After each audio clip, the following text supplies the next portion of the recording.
So as far as the third world aristocrat video from today goes, I gotta say, huge win for the toe and a stroke of genius on my part.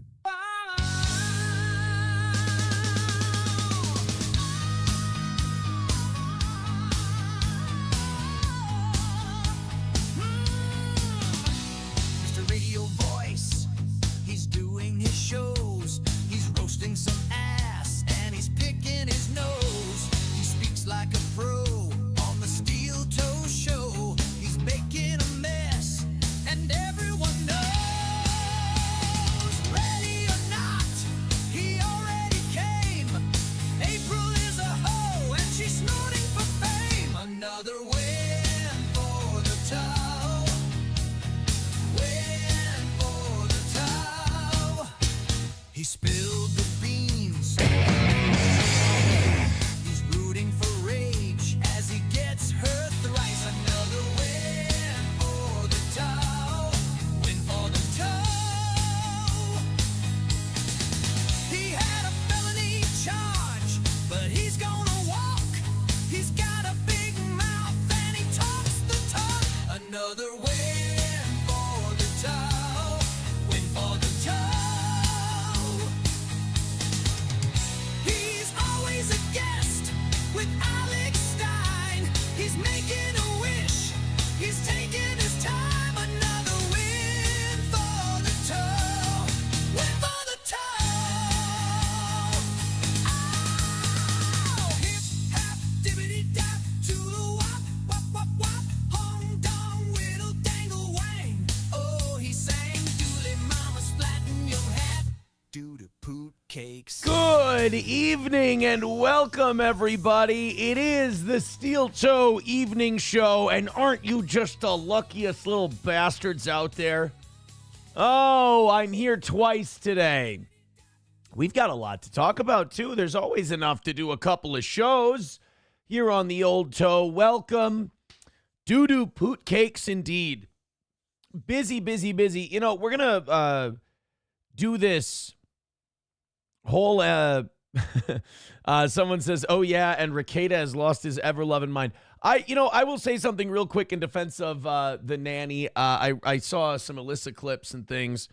Nick's coping again, attacking people who escaped him and got out of his narcissistic orbit, and he's injured and hurt people, try to hurt people. And I think he knows that body cam's coming out, so he's lashing out. He finally admitted that he left the bullet of cocaine next to my daughter. He finally admitted that. And the king of projection says, Aaron's changed that story like 15 times. No, Nick, that was you.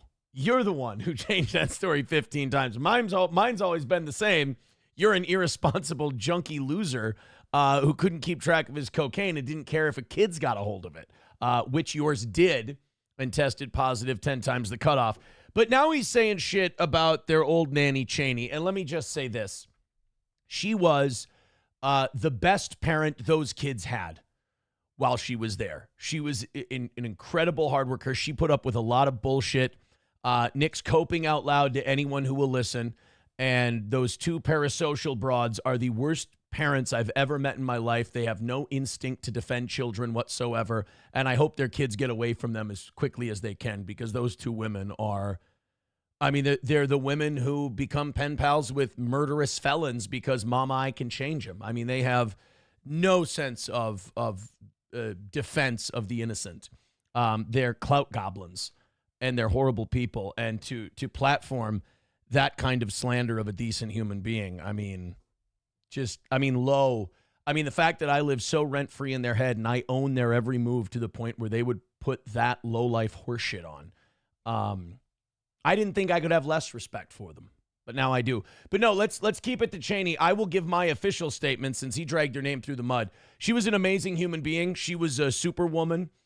She never gave any kids alcohol, as Nick said. Nick gave his kid drugs, but she never gave a kid alcohol. That's Nick's way of coping with the fact that he fucked up and he can't admit it.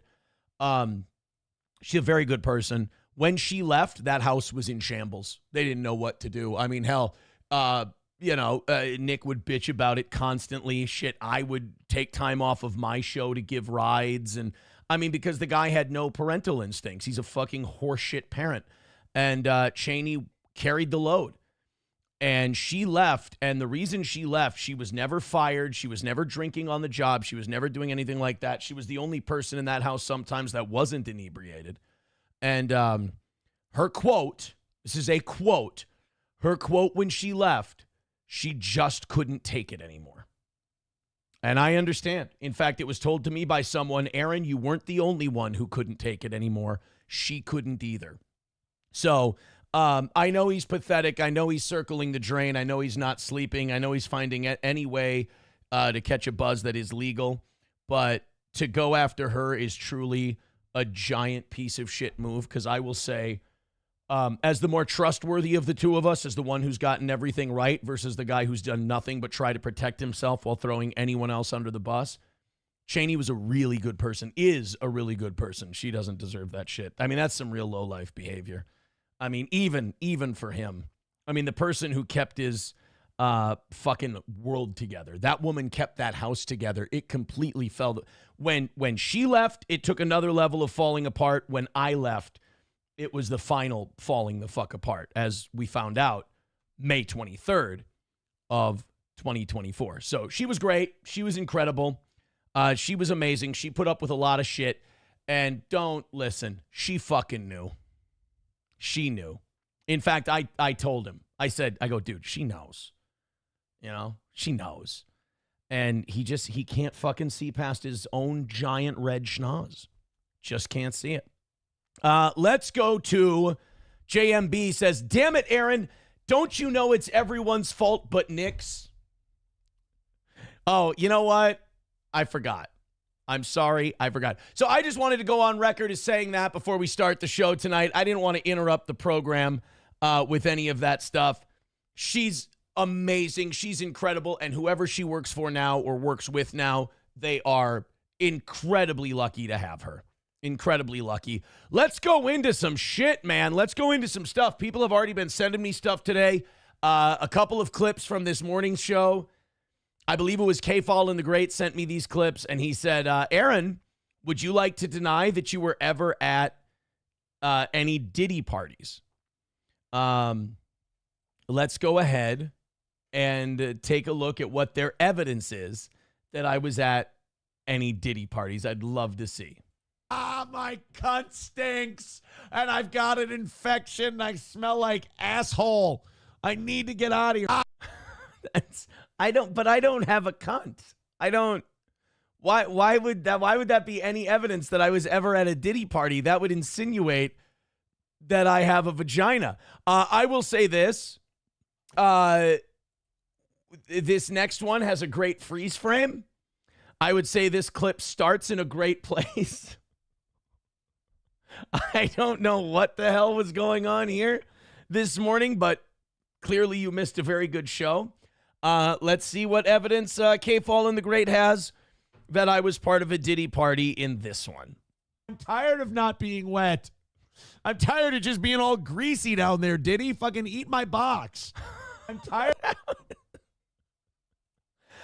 We were talking about the Diddy trial, and I was doing a character. I was doing Mr. Amos does characters, you see.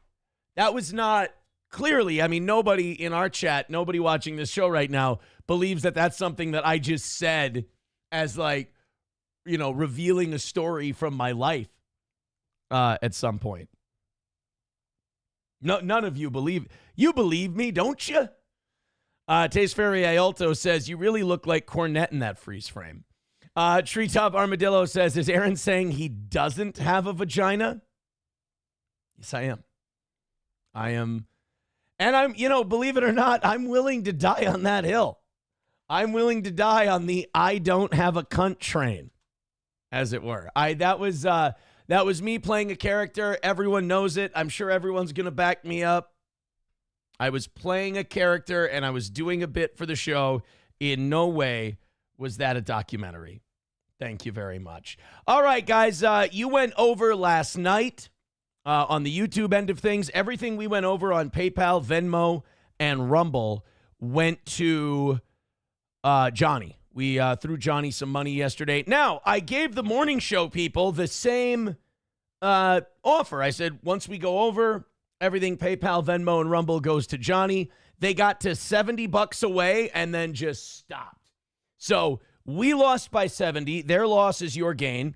If we knock out the 170 tonight and you guys make up the 70 from this morning, as you're generous and want to do, I will go until 9 tonight. We will do a 3-hour program. And, of course, anything over all of that, PayPal and Venmo and Rumble, will go towards Johnny. So go ahead and throw us a couple of bucks. Streamlabs, PayPal, Venmo, Super Chats, Rumble Rants, gifted memberships, whatever you got. Let's get after it, and let's call it a win for the toe. No Pen 15 Fathead starting us off with $2 this evening. He says, I'm telling you, you're telling lies. New book. No, I don't have a cunt. If I had one, it wouldn't stink. And I was never at a Diddy party. I'm telling you that right now. Again, that's my story, and I'm sticking to it. We start tonight with some very sad news. First of all, I do want to confront you guys on something. You lied to me about something, you dirty little fuckers. I talked to Johnny today. And Johnny informed me that Digger is not running the GoFundMe. Johnny's running the GoFundMe. So whoever said that Digger is running the GoFundMe is full of shit.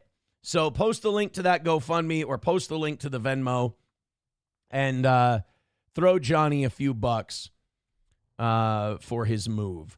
Julius with $2 says, your boyfriend said the bullet story was bullshit. Well, he said it was bullshit. Then he said if it did fall out, it was an accident and the kid wasn't there at the time. Like, he's so full of shit. Look, my story's the same because I know what happened. If April was sitting right here, she'd tell you the same story because she was fucking pissed too, although she was so fucking zooted she couldn't keep her head straight. It fell out of his pocket. My kid sat down. The damn thing was right now. I had to find the fucking bullet right next to it. He didn't even know that he had a fucking thing of cocaine in his pocket. And for God knows how long, he had no idea he didn't have it. Unbelievable. Right next to her, I found it, walked it over to the sink, unscrewed it. And I'm just, as I'm unscrewing it, I remember I said out loud, no. I was hoping it was like bubbles or something. Like, you got those little wands that go in with the bubbles. I was like, let it be anything but what I think it is, and fucking boom.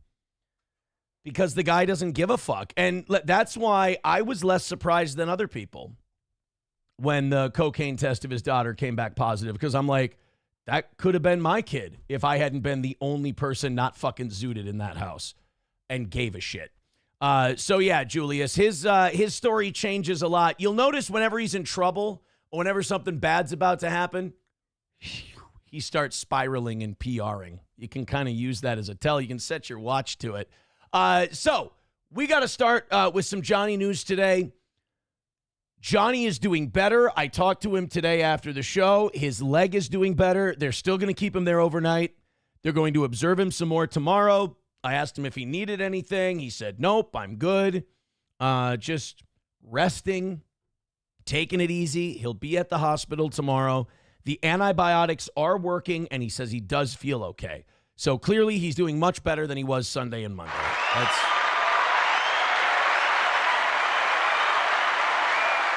That is really, really good news. Vidam with $5 says, any updates on Johnny, his leg, foot, and beautiful, big, uncircumcised penis, and his big, beautiful bush of pubic hair? So much of that. Just not necessary to say. I won't say it's true or untrue because I don't know, but just so remarkably unnecessary to add as detail, Vidam. But thank you very much for the $5. And yeah, that's your update on Johnny. He is going to be out of commission for the Thursday and Friday shows. Keanu and Gino have agreed to the Thursday and Friday shows, so we will have them pending a test tomorrow. We will have them doing the Thursday and Friday shows. In the Wild says, did Johnny send you the D pics you requested? I didn't request. You see, you're making a statement. that I never said. I never requested them. By the way, Citizen M, someday, man, you're going to break those fucking blinders you got on, man. I think unfortunately he's Dave 25 and he's just kind of pathetically lost in his own world. You'll figure it out eventually, buddy. Or you'll just drop the shtick. One of the two. I kind of feel bad for I think I'm less hard on Citizen M than the rest of the internet is, because I more see him as a sad cautionary tale, whereas the rest of the internet kind of sees him as a piece of shit. I don't. I just see him as a guy with no belonging who just looks for it. You know? I think I just don't know if there's any redemption for old M. All right, let's go ahead and knock out that 165 and then knock out that 70. We'll do a 3-hour show. Bold prediction, Timberwolves go up 1-0 at the end of the night. We will take out the Oklahoma City Thunder. We will take a 1-0 lead. I'm going to be honest with you. I need that to be true, because I believe if we don't take game 1, we're going to be in a lot of trouble. I don't want Oklahoma City getting any kind of momentum. I don't want Oklahoma City getting off to a hot start. So we got to ground them immediately. We got to get up 1-0. And then that way, all we have to do is win our games at the Target Center, and we win the series. So game 1 tonight, I'm predicting a win for 2 reasons. 1, I believe in my Timberwolves. And number 2, I desperately need to believe that we're going to win tonight. That's it. Not true, Citizen M, but thank you very, very much. I apologize, buddy. You just, again, one day you're going to figure it out. Let's get to the very sad news. George Wendt, I don't know if you saw this, Norm on Cheers. I mean, cultural figure. I mean, Norm, people my age use Norm from Cheers references, and Cheers was a little before my time. I was a little kid when Cheers went off the air. My dad loved it. My mom loved it. Every one of my aunts and uncles loved Cheers, one of the biggest comedies of its day. George Wendt, who played the lovable alcoholic Norm, died at 76. And also, like, George Wendt himself kind of became Norm. Like, he wrote books on beer, and he wrote books on drinking, and, like, he was, I think, you can look this up if you want to, like, legit an alcoholic. I don't know if he ever, like, got clean or whatever, but George Wendt could put him back. He's also on Bill Swirsky's Superfans. You'll remember him from DeBear's sketches on SNL. 76 years old, man. He had a good run. At 76, I feel like that's in the you didn't get cheated range. Once you get over 75, I feel like you got your cuts in, especially for the life he had. Played Norm Peterson on Cheers. 6 consecutive Emmy nominations for his performance. Death was confirmed by his publicist, Melissa Nathan. George was a doting family man, a well-loved friend, and confidant to all those lucky enough to have known him. He will be missed forever. The family has requested privacy during this time. Let's figure out what killed him. Ah! No. He's 76 years old. He was a little overweight. He drank a lot. I would say heart attack, stroke, something like that. But, man, he had a great career. Good for him. There's so many normisms, you know. Like, hey, Mr. Peterson, Jack Frost nipping at your nose? Yeah, Woody, now let's get Joe Beer nipping at my liver. It's just kind of those vaudevillian one-liners on that show. What's shake? You know, I feel like you guys would use this one on me. What's shaking, Norm? All 4 cheeks and a couple of chins, Sammy. Some classics, man. It's too bad. It's a shitty piece of news. That really sucks, but we lose them one by one. I had that thought just the other day. I was watching something on 90s basketball, and I always said, whenever Michael Jordan dies, that's where I'm going to really start feeling old. Whenever they report that Michael Jordan passed away, I'm like, fuck, man. I was like a teenager when he was winning his last championships, and now he's dead. A fucking old man. So rest in peace, Norm. Eaton Clam says, rumor has it he recently bought exotic discount meat from Johnny. Oh, no. Johnny killed Norm? That, I can't afford to believe that. George Wendt was killed by Johnny's Exotic Meats? No. This can't happen. 76, too bad. In the Wild wants to know if it was the ostrich meat. Guys, I just want to say right now, while you guys go off on some of your wild theories, we have absolutely no confirmation that George Wendt knew anything about Johnny's exotic meats. And, I really think it's unfair for you guys to make up these rumors while Johnny's laid up in a hospital bed nursing a bad leg. This is a really shitty look for you guys. There is no evidence at all that George Wendt ever ordered anything from Johnny's Exotic Meats, let alone ostrich or anything else. The two are just simply not related. Yankee says Cheers was top-notch TV before technology. Oh, God. What do you mean before technology? Cheers is a million times the show like fucking Big Bang Theory is. Cheers, I started rewatching Cheers recently, and I started rewatching Seinfeld. Both of them just brilliant shows. I think the only show, obviously Curb, but Curb started like 25 years ago. I think the only relatively recent sitcom type show that's come close to like that era of sitcoms or reminds me of that era would have to be Always Sunny. Always Sunny has a very like a grittier Seinfeld vibe to it. So I'm watching 3 shows right now. I'm watching Cheers, I'm watching Seinfeld, and I'm watching Always Sunny, and they all hold their own against each other. So again, rest in peace, George Wendt. Renegger, that is not true. Johnny did not get his infection trying to introduce whale penis meat. Johnny has said numerous times he will not deal with Japanese poachers. That is not how he gets his meat. Therefore, whale meat is off the table. His words, not mine. And Johnny got a leg infection because he has MS, and that can lead to health complications. So let's kill 2 rumors with 1 stone. 1, George Wendt was not poisoned by Johnny's Exotic Meats. And 2, Johnny did not get a leg infection from eating whale cock. In fact, if you ask Vidam, Johnny has a whale cock. I hope this clears everything up. Taste Ferrier Alto says, have you ever watched Arrested Development?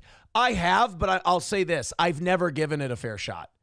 I haven't seen enough Arrested Development to be able to say with any sort of confidence that I like it or I don't like it.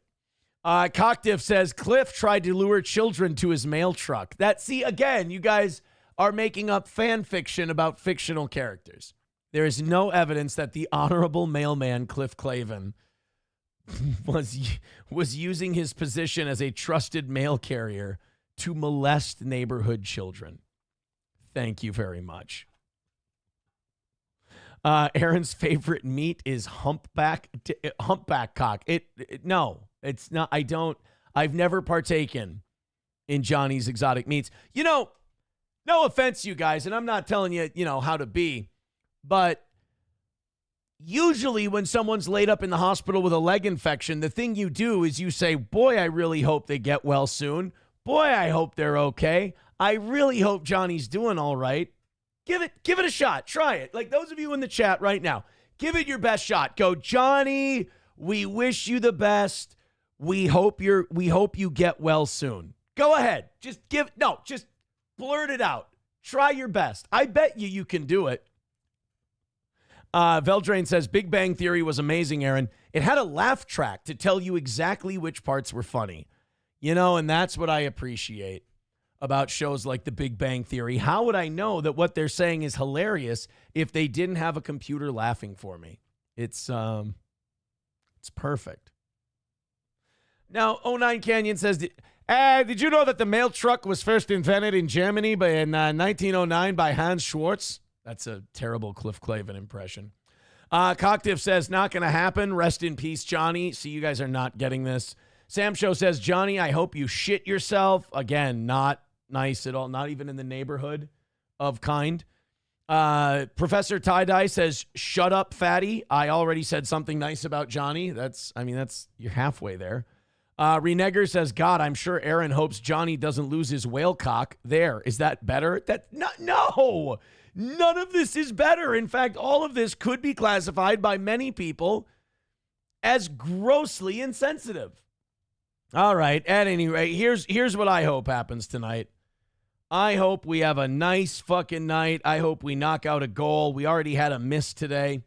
Let's notch a win. 165 away from this evening. We did miss by 70 yesterday. Or I'm sorry, not yesterday. Yesterday you guys killed it. We missed by 70 this morning. If you knock that out, we'll give you some extra time. Now, I don't know if this next photo is real. This has been around for, I don't know. I first saw it this weekend. Hey, see, there you go. There's long balls with $10. He says this is for Johnny's AIDS. Now, Johnny does not have AIDS, but beggars can't be choosy. And as long as you guys are kind of starting to get the idea of wishing Johnny well, I really hope you do it in money form. I mean, I'm a complete and total whore for my show's goal, but at least he's sending tributes. I mean, he didn't get the ailment right. It's an infection in his leg. It is not AIDS, but it's $10. It seems like it's being given in a nice manner. So that's like something you guys can now use. I'll leave that up on the screen.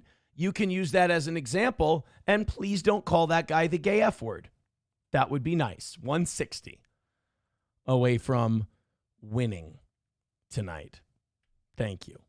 MSO says, wow, you missed by 70 this morning. I missed it. I know. I think you probably tapped out early because we were actually doing very well. We got down to 70. It seemed like everything was going fine and then just locked up. So don't ever lose hope. We can always fail. In the Wild says that morning show crew slacking. Well, hey, pick them up.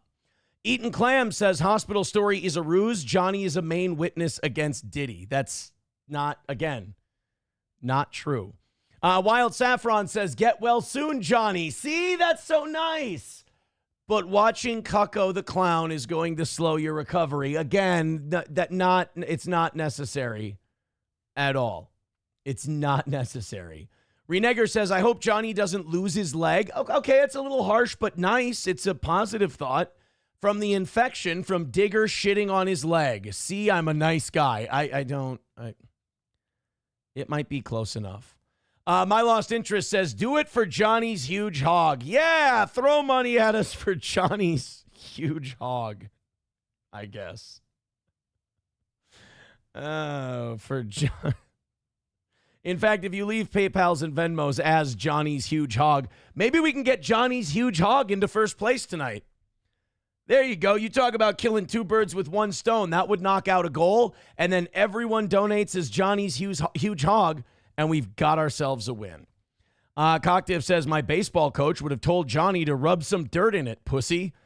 You understand the man has a leg infection, and rubbing dirt in it would only cause him to probably lose the whole leg. That's the most terrible advice you could ever give someone laid up in the hospital with an infected leg is rub some dirt on it. All right, guys. You know what? I think by the end of the night, you're going to get it. I think we're going to hit everything we need to hit tonight. The evening show is going to come up big. It's just that I think you and I need to work on manners, social skills, how to wish people well. I think by the end of the night, we'll get there. Practice with your Rumble rants and super chats. Can anyone confirm? I was not able to confirm this all weekend. I wasn't able to confirm it today while I was getting ready for the show, and I've had it, so I'm just going to ask you guys straight up. Is this a real picture of Axl Rose, or did somebody... This doesn't look like a real person. Like, people are saying that this is Axl, that this is what he looks like now. Like, I saw Axl like a year and a half ago, and he was svelte, and he looked fucking great, especially for his age. This cannot have happened in like a year and a half that Axl started looking like this. I haven't been able to relocate the picture. He looks like a turtle without a shell. But I haven't been able to see this picture recreated in Google. I haven't seen this in any news stories. I feel like this would have made pretty big news in the rock world if Axl Rose looked like a fucking Goodyear blimp. But you know what? Until I get confirmation that it's real and it's him, I'm going to go with fake. Well, it ain't Axel Foley. Taste Fairy says nothing lasts forever. Eating Clams calling him Axel the Love Sponge. Sam Show, he's fat. Axel, he's the entire drivetrain, says Das Optic Nerve. That's not a bad one. I actually like that joke. Cocktiff says, I thought that was Melton. No, that person didn't have a weird hunch on their back. By the way, for you Melton fans, that hunchback thing is not a joke we tell about him. The man literally has a Quasimodo hump on his back, and he's your fucking hero, I guess. He's like the new Stuttering John. Remember Howard Stern called Stuttering John the hero of the stupid? I think that fits Melton perfectly, because if you look at his fans, oh boy. I mean, if he's not a proud man, and that's good, because you cannot be a proud man and have that audience. I mean, quantity, not quality, right? I think even he knows, because like he saw him at that failed live event where their nuke didn't go off and they all looked gay. He didn't look out at that sea of people and go, this is a quality crowd. It made a steel toe crowd look like the Monopoly guy. So no, I don't think Axel looks as bad as Melton if that picture is real, because there's no humpback, no deformity, and no, monkeypox sores, if you will. Yankee says Aaron and Axel have the same hairline. Before and after photos. My Lost Interest says Axel has more chins than a Chinese phone book. To be clear, Axel, not Aaron. Renegger says this show is the opposite. We're an audience with a faggot host. See, this show is the opposite of NLO. They've got a they've got a big fat dumb fucking host with a big fat dumb fucking audience. We have a regular audience with apparently a gay F-word host. It's completely different. Completely different. Oh man. So no, I haven't been able to recreate the Axl Rose photo. But I also haven't been able to, nobody's been able to tell me that it's not real. Axl Rose's final transformation into Rich Evans from Red Letter Media is complete. He's going to be Mr. Plinkett. Okay, good. There we go. For anyone who doesn't know, that's not real. It's a joke. This is Axl Rose now. This is what I thought. Axl looks very good. Whew. Confirmed a hoax. I just needed to, my head and my heart were telling me it was probably bullshit. But it's nice to have it confirmed is all. Bappa Shab says still funny. Oh yeah. I mean, call it the Liberty Valance effect. When the legend becomes fact, print the legend. Don't let it get in the way of a good story. Das Optic Nerve says Aaron likes Axel's core. One goddamn time. One time I compliment a trans man's core. Not knowing, thinking it's a woman. And here we are. Here we are. Feldrain says, welcome to the jungle. I've been eating cake for days. I like that one. Knock, knock, knocking on buffet doors. Thank you, fuck you, dude. Very good. Professor Tie-Dye with $5 says, oh, this is nice. Aaron chugging cranberry juice for the UTI from butt sex. And Johnny is fighting for his life from AIDS. Did you compromise his immune system to stop him from hosting? No. I would never do that.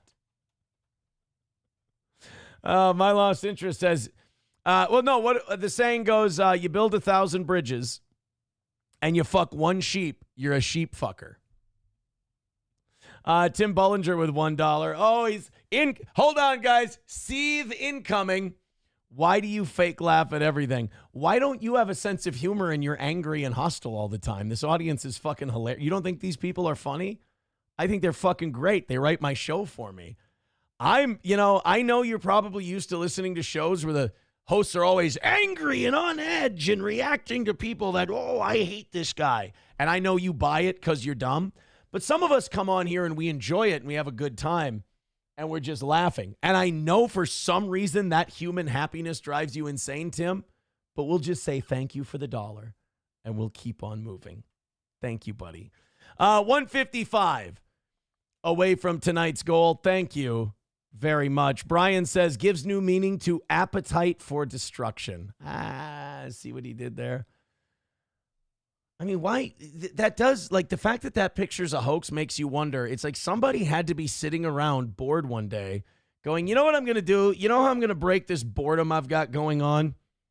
I'm going to make an Axl Rose picture. And I'm going to make people think that he's a big, giant, obese man. Okay. Whatever kills time, right? Whatever kills time. Let's go to Tommy McNulty. No, let's go to Doom first. He says, you slurp one load, you're a load slurper for life. Chad and I both got that email. I can confirm that is the person that Nick did make April make that up. That's fucking hilarious to me that they have to cope with that now. Tommy McNulty says, steel toe, hats off to a new guy, Karmic. He praises you. We're big Karmic fans over here. Lemmy and Granny say they enjoy your show. Oh, God bless them. And Bob Levy says you are back to doing it, and he's watching. Well, thank you, Bob. Thank you very much, Bob. I appreciate it. You know what? We should have Levy on the show again sometime. I miss talking to Bob. 155 away from today. Thank you guys very much for all of your generosity. Let's hammer that out and call it another win for the toe. Well, the race baiters at ESPN are really trying to get this Caitlin Clark Angel Reese thing going to the point where the WNBA has now committed to fighting against racism. Don't you love that? I like it when sports decide they're going to fight against racism. I mean, it worked so well for the NFL. Remember when they remember when we were all racist and we all hated black people and all the black people hated all the white people? Remember when we were gathering in the streets and we were having those like gangs of New York brawls in the streets like 4 or 5 years, like right around George Floyd, we were all having race riots in the streets. Well, goddamn, if we didn't fix it by putting end racism in the back of the end zones in the NFL. I haven't felt ill will towards a black person in years. It's been years since I felt any negative urges towards black people. And I can attribute it all to end racism in the back of the end zone. Because I'm in a jovial mood. My team just scored. Yeah, great job, JJ. Get him. And I'm like, oh, that's right. I don't hate black people anymore. So now the WNBA is going to do that. And they're going to do it because somebody somewhere said when Angel Reese missed a free throw and Indiana fans cheered because they hate her because she's a fucking bitch, that somebody yelled a racial slur. So one fan yelling a racial slur, which there's no audio of, there's no video of, there's no proof that this ever happened. This has caused the WNBA to release press releases and say they're going to battle racism. Nobody's seen it. Nobody's heard it. This is the Chicago Sky head coach. And even he says, I don't know what everyone's talking about. Yeah, I think we agree. I think we're in compliance with them, with the league. And obviously there's no room or space in our game for hate. So we're complying with everything that's going on. Coach, when did you become aware that there was hate speech that happened? I think when everyone else did. I think that it's something that we heard about, and so we heard about. Again, he didn't hear it. It supposedly happened right next to him when Angel Reese missed a free throw. Some kind of hate speech went off. First of all, it's a sports audience. There's always hate speech going on. This is, if the WNBA wants to be treated like the big boys, if they want to be treated like the NBA, they're going to have to put up with some rowdiness from time to time. And what can a team do to stop a crazy drunk fan from yelling something? They can't. So this coach is even saying like, oh, I heard about it when everyone else did. Right, when somebody made it the fuck up. He didn't hear it. He didn't see it. He just like, somebody told me. Again, we're just forthcoming with anything that the league is able to do investigation-wise. And just a quick follow-up on it. Just because you coached in Indiana, did you ever have any issues with that while you were coaching there? I think my focus was always on the team and on the organization and doing my job as best as I could. And so no. Yeah, that's kind of what it is. Were you learning this throughout the game or just at that moment? Oh, I was concentrated on our team and what we were doing in the game plan. They are trying so hard to get him to be like, it wasn't safe. It didn't feel good. It was a tense situation, and he can't bring himself to do it. He can't, because he knows it's bullshit, and he knows it's sports, and he knows that this is all being overblown. They all know that this is being played up. This is being pumped up to create some kind of false controversy so ESPN can have something to talk about because LeBron's out. LeBron isn't in the NBA playoffs right now, so they need something else to debate. Bocephus, the Negromancer, says, that was just Larry Bird in the cheap seat spitting facts. That would be funny if it was just Larry back there going, doing a Kramer. He's like, throw her ass out. She's a... By the way, you know how stupid it would be to perform like anti-black hate speech at a basketball game? You want to talk about outnumbered. Dude. Just read the room, my man. Bappa Shab says, racism, right? I mean, you got Caitlin Clark, you've got Angel Reese, you've got a huge red-hot rivalry. It's the most people who have ever been watching the WNBA. Just fucking be happy that you got what you have, that you've got this great thing, that people are actually watching the WNBA. Instead, they have to turn it in to some old pussy shit. Loaded Wrench with $2 says the monkey sounds during free throws was the part. Is that what they were talking about? I don't know. I think whether it's a white person or a black person at the free throw line, you start making monkey noises, that'll distract the shit out of somebody. I think that's actually a really good idea. I think imagine if in unison, like 1,000 people behind the hoop while you're getting ready, you bounce the ball, you got all the time in the world to shoot, and then all of a sudden everybody's going, oh, oh, oh,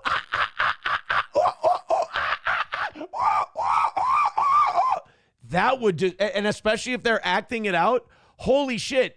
Number one, that would be really distracting to the shooter. And number two, do you know how fucking retarded the people doing that are going to feel if they sink both free throws? You just look like an asshole. You're sitting there going, they drop two of them, and you're like, oh, now I look like a dick. Cockdiff says, clip that. How about throw a few bucks at the toe before we start hurling shit at me and making me look like an asshole, which is fine. You've never seen me complain about it, but hit the fucking goal at least. Like, throw something in the pour box before we start making me look like the bag of shit I am. I thought that was always the silent agreement here on the program. I mean, we missed by 70 this morning. We can't miss again tonight.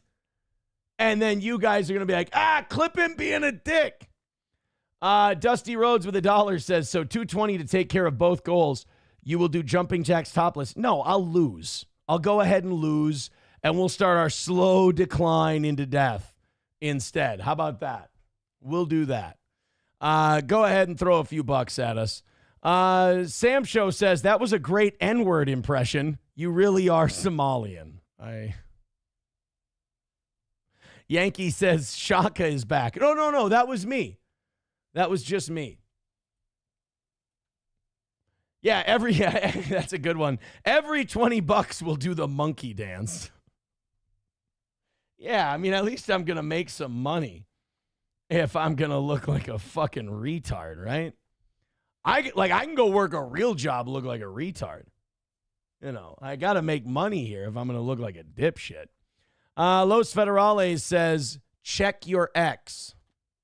Oh, no, thanks. I don't do that anymore. Oh, you mean my Twitter account. I'm sorry.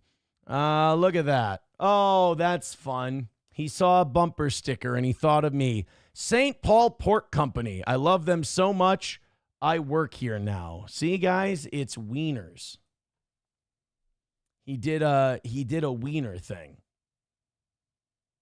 That's why we're not hitting the goal tonight. We're not hitting the goal tonight because that's the content we're giving people. That's what it is. Let's continue on. Let's go to the next thing and see if we can do anything that's going to inspire people to go, you know what? More of this. 150 or 155 away. We missed by 70 this morning. At the very least, let's knock out one of them. Hit like, hit subscribe, hit follow if you're broke as shit. At least spread the word about the show and don't let me die.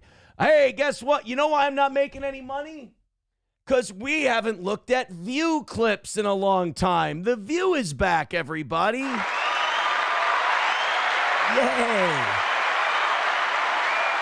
I'm so happy to have The View back. This Joe Biden news has a lot of people shocked, has a lot of people looking inward. I said inward. And it has a lot of people reflecting. It's so funny to watch these people who looked right in our eyes for years and years and said, how dare you say that he has problems? He is fit as a fiddle. He is doing great. He's running circles around everybody. And just like that tumor was running circles around his prostate. Well, now everyone in the media that was telling us that we were all crazy, they're going, oh, I mean, who could have seen this coming? I mean, who would have known that this would have been something that would have happened to Joe Biden? Guys, let's help Whoopi work through this confusion. The trust issue with There the has voters. always been a mass trust issue because politicians, media, nobody does what they're supposed to do. Now, No shit! Where do you fall in that equation, dummy? Oh, man, this is terrible because, politicians, they always be lying. Well, you just had Joe Biden on last week and you sucked his dick. You milked his prostate, ironically. You should have been able to feel the tumor.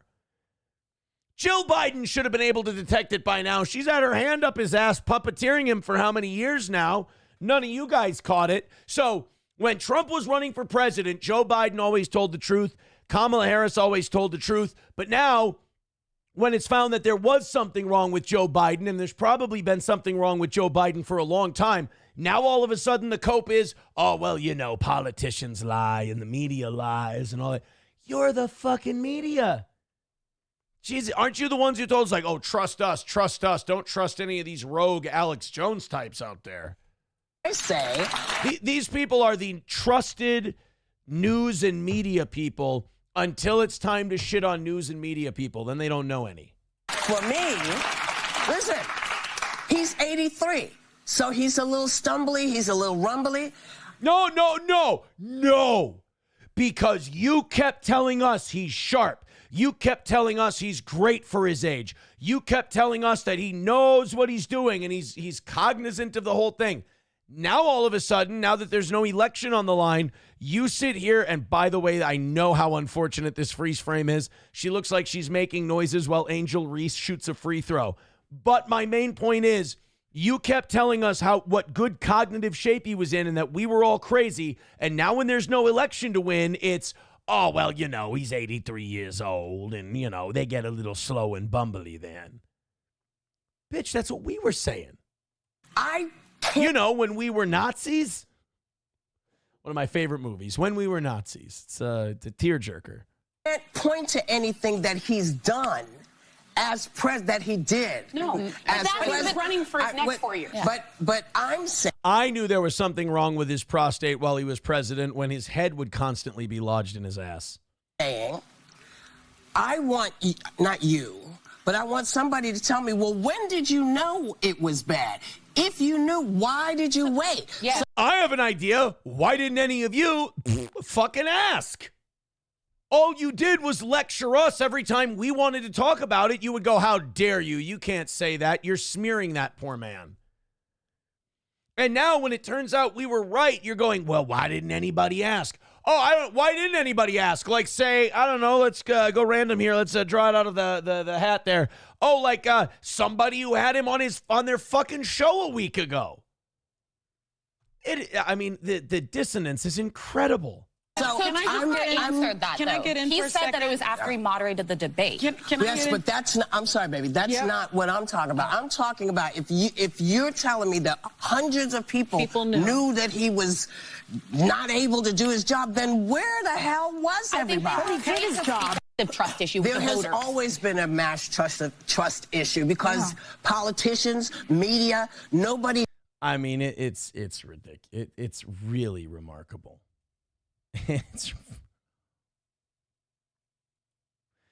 it's, and you know what the problem, we call them on it, and they go, what are you talking about? What do you mean? What do you mean that we could have asked him? No. We're showing you that we're upset about it. Veldrain, and you know, the only reason they get away with it is because, believe it or not, there are people out there that it works on. Veldrain with $1 says the WNBA is hoping to get their first meme from all this drama. Maybe. Chevrolet JB with $1 says, take it, the meeting didn't go well. The meeting went remarkably well. I can't talk about it. We've got another one coming up. It's very good. Until it's done, I can't say anything. It went that fucking well. I'm very excited, and I'm not going to fuck this one up, and I'm not going to let you try to poke me and prod me into fucking it up either. I learned a lot of really interesting shit, and I wasn't even going to mention the meeting tonight because because you know me, I have a habit of going blah, blah, blah, blah, blah, not going to, blah, blah, blah, blah, blah, blah, blah. And then I reveal. No reveal. Meeting was great. Very, very happy. Shush. How's that? Let's just say this. There will be, for the next 6 months, there will be plenty of seethe material for the people who lost the Great Steel Toe War. The defeated Onion Army will have plenty of seethe material, and I'll have plenty of smirk material coming up. Let's continue on here with some of this Joe Biden coverage while you guys throw in a couple of bucks. I appreciate it. 155 is the number. Cocktiff says you'll reveal. I'll stay out of the fucking chat. I'm already getting my ass kicked tonight. We've already made like 15 bucks and that's it. I will stay out if you're going to try and get me to reveal. God damn you. You will not get me to reveal. Streamlabs, PayPal, Venmo, Super Chats, Rumble Rants.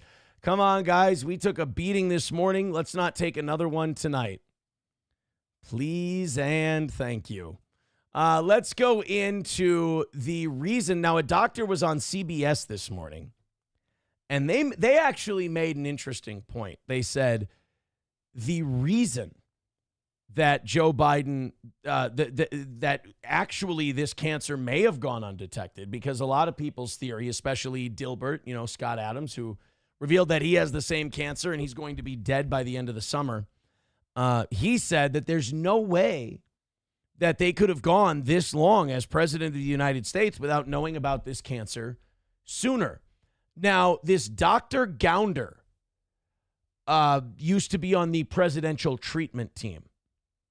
And they actually made a point that made me think, holy shit, maybe they really didn't know. But the reason why they may not have known is insane to me. Let's go ahead and play this from CBS this morning. He'd be getting regular checkups. Yeah, so it depends on the kind of cancer you're talking about here. We do know it's quite aggressive again. So the time in which it would take to spread to the bones is going to be shorter than with a less aggressive cancer. And he's 82. Normally, doctors will stop screening for prostate cancer at 75 or so. Did you know that's the first I'd ever heard of that was today? That they actually stop screening people for prostate cancer at the age of 75. That is absolutely 100% brand new to me. So they could have not known. So what do they think? Like after 75, they're like, fuck him. If he gets prostate cancer, he just rot and die anyway. So we're not even going to check. I can't imagine. I mean, if that's real, then I guess it's possible that they didn't know.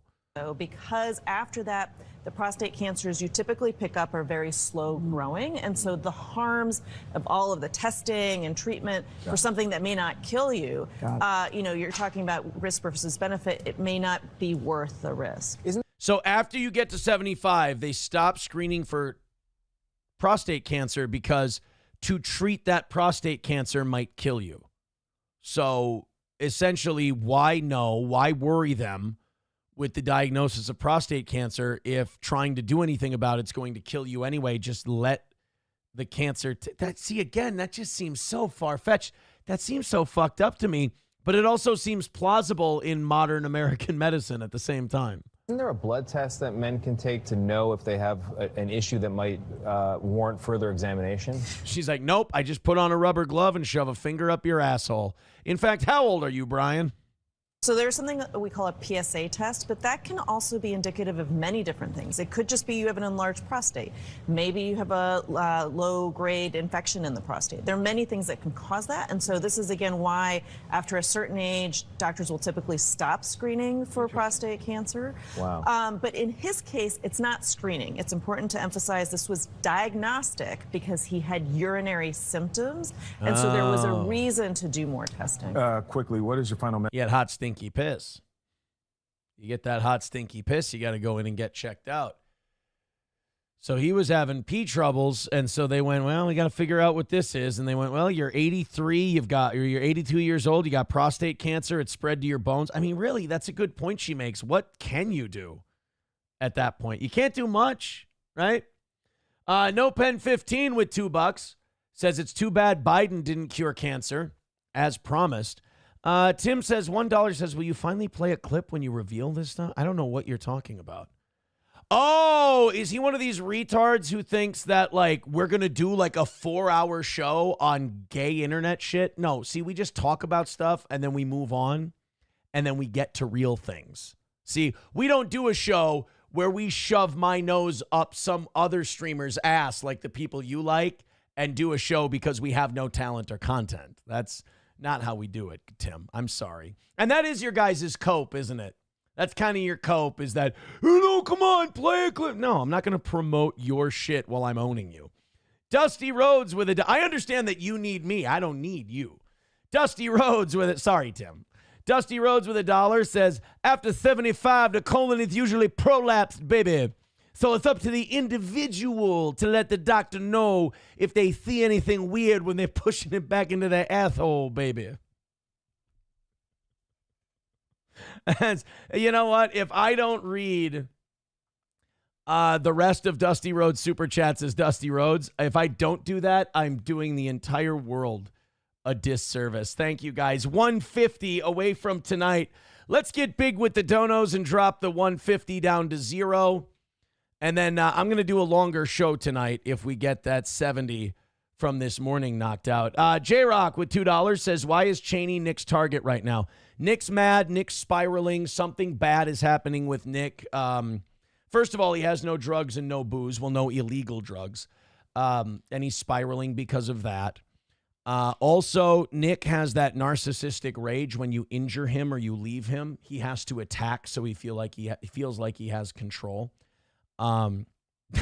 That's why he uses Melton and the two girls as his useful retards, because anyone who will believe him, he'll sink his fucking hooks in because he's like, I'm controlling the situation. So Cheney left him. She said, this is degenerate. You're a piece of shit. I'm leaving. In fact, her words, I can't take this anymore. So Nick makes up a shitload of lies about her because he can't look like the bad guy. He can't face himself if he has to look like the bad guy. So he makes up a whole bunch of bullshit about her. I mean, he did it with me. He does it with her. He does it with Drexel, making it sound like, oh, yeah, Drex just believed some lies about me. No, he didn't. He's tired of your shit. And he just copes with it. So I think the body cam shit is getting to him. She also talked to the cops about him, which is fine. She had stories to tell. So now he's making shit up about her. It's like, he's like, oh, yeah, she gave my kid booze. Oh, yeah, you sat on that until now, you chicken shit lying asshole. Stop it. You're making a buffoon of yourself. Chatting on the porch with $4.99 says, rally. Let's get a win for the toe. I like that attitude, chatting on the porch. Thank you, buddy. 145 away from tonight. Streamlabs, PayPal, and what have you. All of those things. Click the links. Sam Show says he gave his kid cocaine. That's the other one. Like, he's never going to live that one down. The more he tries to outrun that one, the more people are going to be like, dude, we don't care about your 1.5-year-old pictures. We don't care about your 1.5-year-old beefs. You gave your kid cocaine. You're a junkie, and the state has bent you over and fucked you in the ass. Like, you're their bitch. So we also know that every time you open your mouth, a fucking lie comes out. So sorry, buddy. I mean, thanks for the entertainment, but Schadenfreude only goes so far. 1:45 away from today. Thank you very much. Not to mention his story's changed about that nanny a million times. He can't help himself. I mean, it's like he's not even in control. So what are you going to do? 1:45 away from today. Streamlabs, PayPal, Venmo, Super Chats, Rumble Rants. Hit like, hit subscribe, hit follow. Let's go. We got to get this thing moving. I'm not feeling so good about today, Steel Toe Bros. Let's see if we can move things along here. I found something so wholesome that I think we can all gather around together. And I think we can watch this. And honestly, if you can't enjoy it, you might be dead. You might just be dead inside. You might be a husk. You might just want to pack it in and call it a day.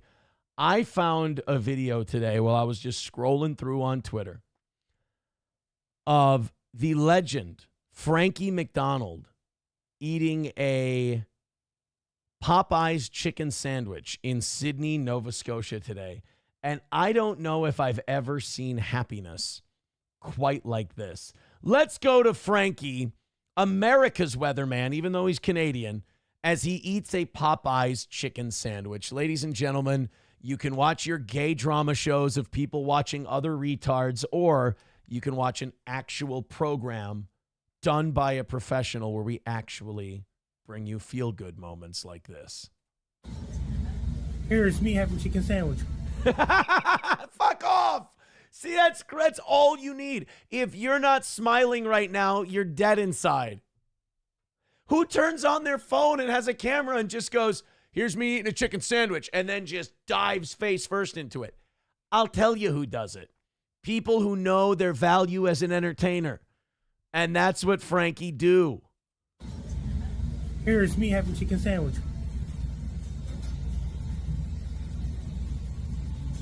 And he's not trying to eat it nicely. He's eating it like he normally would. There's a few crumbs on his lips, and, he's not closing his mouth all the way. It's just you're getting real, uncut Frankie McDonald. And to think he's giving this away for free. I mean, think of how many OnlyFans subs you could get. There you go. Show that dried out, shitty Canada fast food chicken sandwich. Does Frankie get his Popeye sandwiches plain? It doesn't look like there's anything on that. Frankie, what the hell? That's a meal fit for a serial killer. A dry, fried chicken sandwich on dry bread? Bro, like no pickles, no sauce, no mayo, nothing? We're just, all right. We're raw dogging a fast food chicken sandwich. Look, who am I to judge?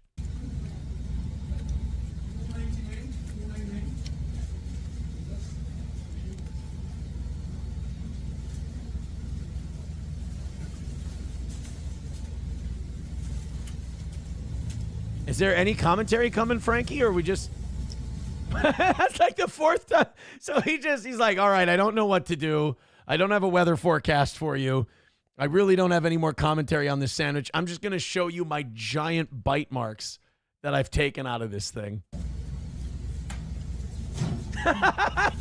It's bite, show you the chunk he just took out, dive into it, show us again.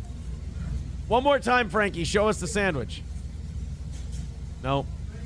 I'm Frankie McDonald. I'm Frankie McDonald. Yeah, he's got to give his classic send-off. I'm Frankie McDonald. I just figured no matter what was going on in your day today, no matter what you were doing, I just figured that would make you feel better. Seeing Frankie McDonald eat a chicken sandwich. And if I could describe Frankie's pursuit, if I could describe Frankie's approach, I guess you would say, to the chicken sandwich, it would be attacking. He attacks the chicken sandwich. It's an active experience for him. Yeah, Sam Show says, Ed and Michelle blown the fuck out. Yeah, Frankie is, I like Ed and Michelle. Ed and Michelle are great, but Frankie McDonald is 10 times the entertainer Ed and Michelle ever will be. In the wild with $10. Thank you very much, buddy. That's very much appreciated. He says, here's $10 for the Johnny rally. If you ever feel like lending me a wrench, I wouldn't decline. I promise I'll be good. Another win for the toe. The mods we have got a little aggressive during wartime. Now that we've won the war and it's peacetime, I'm trying to retrain the soldiers, if you will. So I might put a pause on it for now, but you're a good egg. So you're tops on my list. 140 away from tonight. Keep going. I think now's the time for a good rally. They're coming in now. Streamlabs, PayPal, Venmo, Super Chats, and Rumble Rants. Let's get this thing cooking. And at the very least, let's hammer out tonight. I got some breaking news on this Cheney thing. Somebody just sent me this. It is a tweet of an email that was received from Cheney, from one of the people that she was a nanny for. Surprise, surprise, those of you who are NLO fans who have decided Aaron's the biggest piece of shit, so I have to think that Nick's good. Nick was lying again. Cheney was our nanny for about 6 years. I saw the videos. She would never, ever do anything like that. That's from her former employer, James Roberts, from a law firm in St. Cloud. A reputable, and no, a real lawyer this time who actually keeps up with his shit. So I say she would never do anything like that. Somebody she worked for and has the utmost respect for, an upstanding citizen, said she would never do that. Nick is spiraling. Nick is coping. One of these days you're going to learn. Aaron was giving you the straight dish, and somebody was a narcissistically injured, suffering, struggling poor boy who would attack anything that he thought would take the heat off him for a second.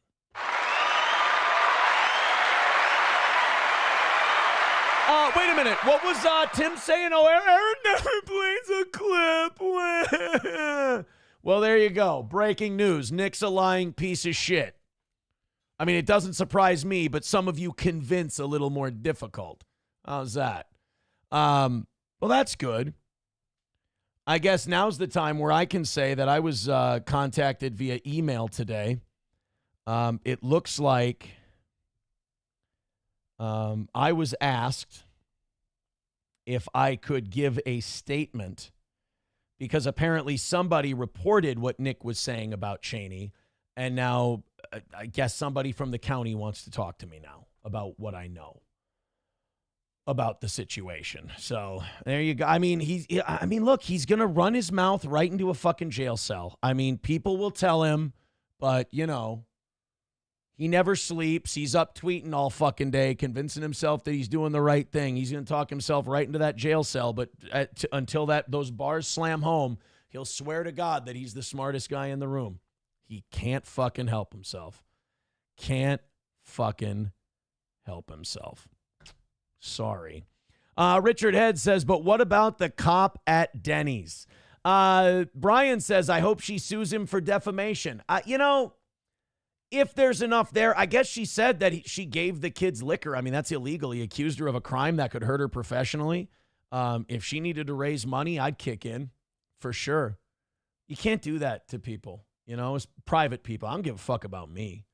I don't care about me. Like, if you don't think I can't handle Nick with one hand, I mean, fuck. He's a lightweight, but intellectually and physically. But her, she's an innocent.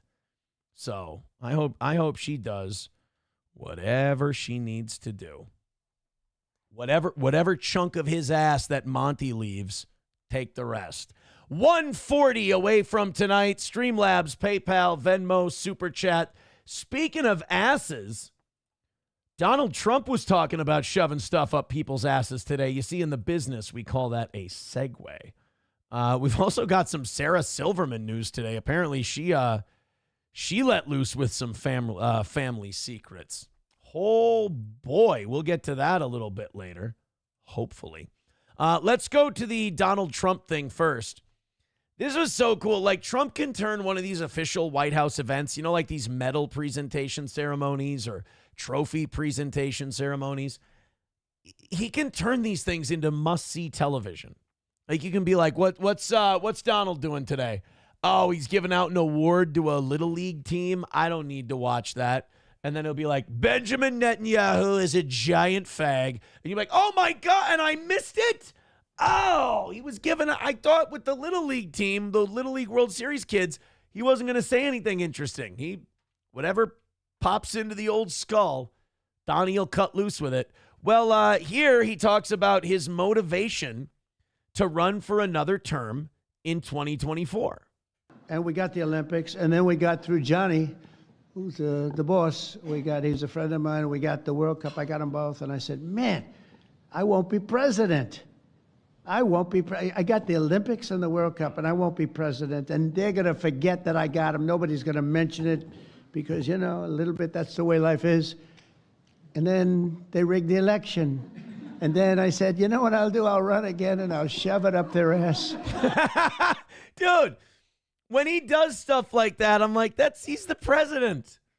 Like when I was a kid, the president didn't say, I'm going to shove things up their ass. I mean, Bill Clinton did shove things up people's asses, but he kept it private, He was a decent enough guy till that rat fuck tattletale Lewinsky didn't learn her place. But you didn't say, I'm going to shove it. Even George Bush on 9/11 was like, I can hear you.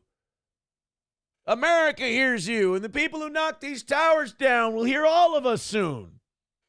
Trump would get up there. Trump's like our second black president. He'd be like, America hears you, and the people who knock these down, we're gonna fuck them up right in the ass. It's like, wow, I didn't know you were allowed to talk like that.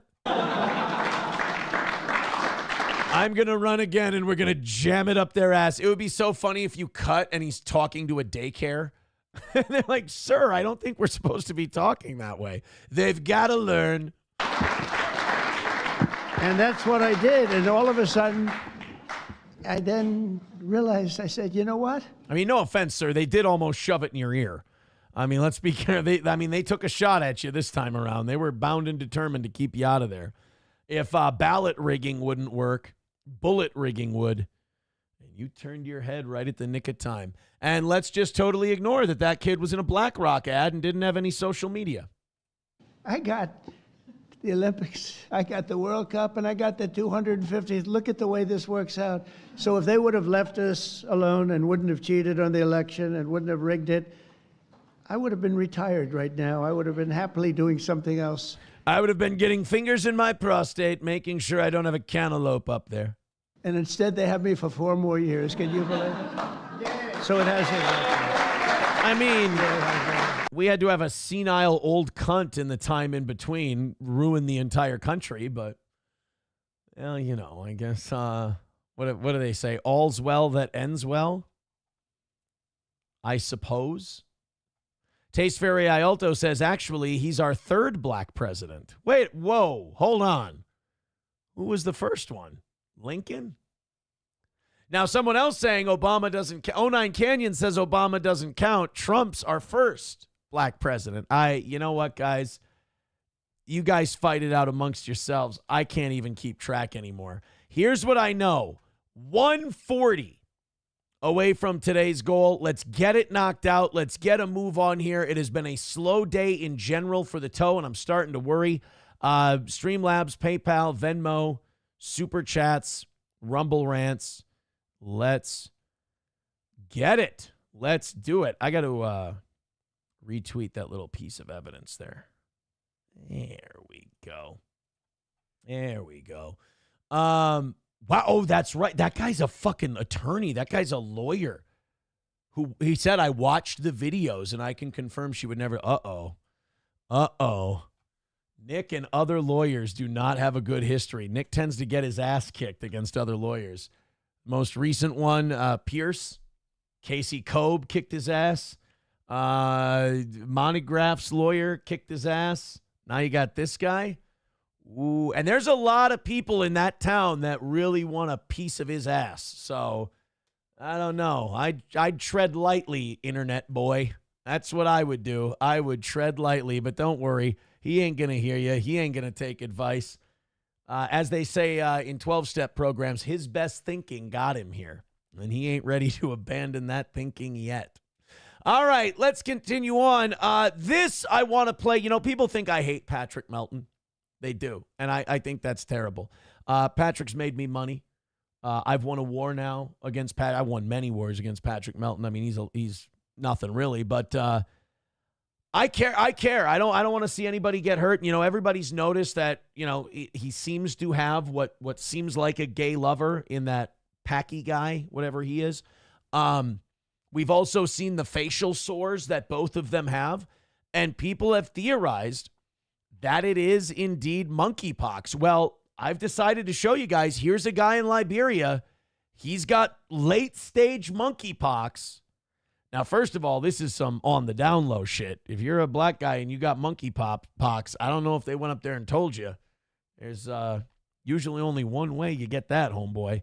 Well, you guys tell me if the sores that Melton and Moody have on their face now could end up developing into...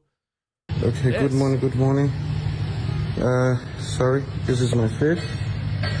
Look at that. I think you can see my face. I'm just saying, Moody, Patrick, take your meds. You never know. Pretty parasocial girls, if you've been touching those dirty dicks. I don't know if you have or you haven't, but you might want to wash your hands and your lips because that monkeypox, it'll get you. I know they might not have told you that they were on the down low, but if they are and they got that, those sores are from that monkeypox. I mean, I hope you didn't get where you are on your knees, but if you did, you might want to see a doctor. This is it. I'm about to go to the hospital. I just came from the bathroom and I'm about to go to the hospital. Not a bad idea, buddy. You know what? As a matter of fact, we got it. We understand. Why don't you turn the phone off? Why don't you hop in the car? It's not very cold in Liberia. You don't have to let it warm up. And why don't you just get to the doctor now? This seems like a time-sensitive problem, bro. Wow. Fuck. I told my wife I must have gotten it from a toilet seat. I told her there is no way. I don't like to make the boom boom in the butt. She said, Danielle, there's only one way you get monkeypox, and that is from fucking men in the ass. And I told her I would never do anything like that. I am a Christian. Maybe I got it from fucking you in the ass. I don't know why. He kind of turns British towards the end, right? Kind of weird. I could have. 09 Canyon says, it's just cystic acne. Stridex pads will sort him out. Yeah. False alarm, everyone. That thing I said about taking jizz in my anus is totally untrue. It turns out I just have a little bit of acne. I got some Proactive and I am fine. Sam Show says, yeah, this guy was doing the butt fucking. A little bit. Just a little bit. I think so. Bocephus, the Negromancer, says an African hospital is just a glorified vet. Look, you got to take what you got. That man has bleeding open sores on his face. So if all they have is Joe DeRosa from Better Call Saul, then he'll take Joe DeRosa from Better Call Saul. My Lost Interest says a black man with bumps on his face. Do we have to call it monkeypox? Well, Renegger had an idea right below you, My Lost Interest. I don't too much like that one. Do we have to? You know what? But who's the racist? The people calling it monkeypox and thinking nothing of it? Or the people like you, My Lost Interest, who go, I don't know, he's black. Black equals monkey. Should we really be calling it monkeypox? I don't know. I got to be honest. I'm kind of suspect of you, quite frankly. Why do you have to think that we can't say monkeypox? I mean, that's what it's called. No, in America, they were really on the whole monkeypox thing until we found out that only gay dudes were getting it. And not just gay dudes, but only gay dudes who had like fucking eightsomes with strangers. And it was like a total degenerate disease. And so the media was like, we're going to call it Mpox because we don't want to shave anybody. Or shame anybody. Well, you don't want to shave anybody either. I mean, have you seen the sores? And so then they would still talk about Mpox, but they didn't like to talk about it too much. Then there was a story about a little kid and a dog who got it, and then it was nothing. It was like, okay, so it looks like it's a gay disease. Oh, no, a kid adopted by a gay couple, and their dog got it. All right, lock it up. We're done. That is way too many stereotypes for one liberal media for one day. We cannot do that. No, see, Dusty Rhodes, I don't think that helps. Calling it gorilla pox is not going to work either. And there will be gorilla shit all over down there. It's not how it works. MSO says you can call it citizen M-pox. Well, no, he's much more of a disease than butt-fucking illnesses. I think it's a little bit different. Go ahead and throw us a couple of bucks. I don't know how else to say it, guys. I am doing these shows on the cheap this week, apparently. Streamlabs, PayPal, Venmo, Super Chats, Rumble Rants. Let's load it up, man. We've been completely shut out on PayPal and Venmo so far tonight. Very, very slow. We've made about $30 in an hour and a half. 140 is the goal. We already missed by 70 this morning. A double loss day would be extremely rare, but also extremely hurtful. So if I could coax a rally out of you, sure would be great. Sure would be great. I mean, how shitty would it be if I took Johnny's money back? I'm like, hey, dude, we kind of fucked up. Should have waited till the end of the week. Let me get that. People are like, why don't you just give all the show money to Johnny? I'm like, well, I got to fucking make a dime too. Like, what do you think Johnny gets paid with? Smiles? Like, in order to get Johnny money first, I've got to knock out the goal. People just have a hard time understanding that one. Or they're bad faith actors. One of the two. I don't want to cast aspersions, obviously. Speaking of health, let's talk about RFK Jr. Man, they put RFK Jr. in front of those Congress people again today, and RFK Jr. just crushed him again. I mean, they put oh, by the way, well over 300 watching at the moment. Thank you, guys.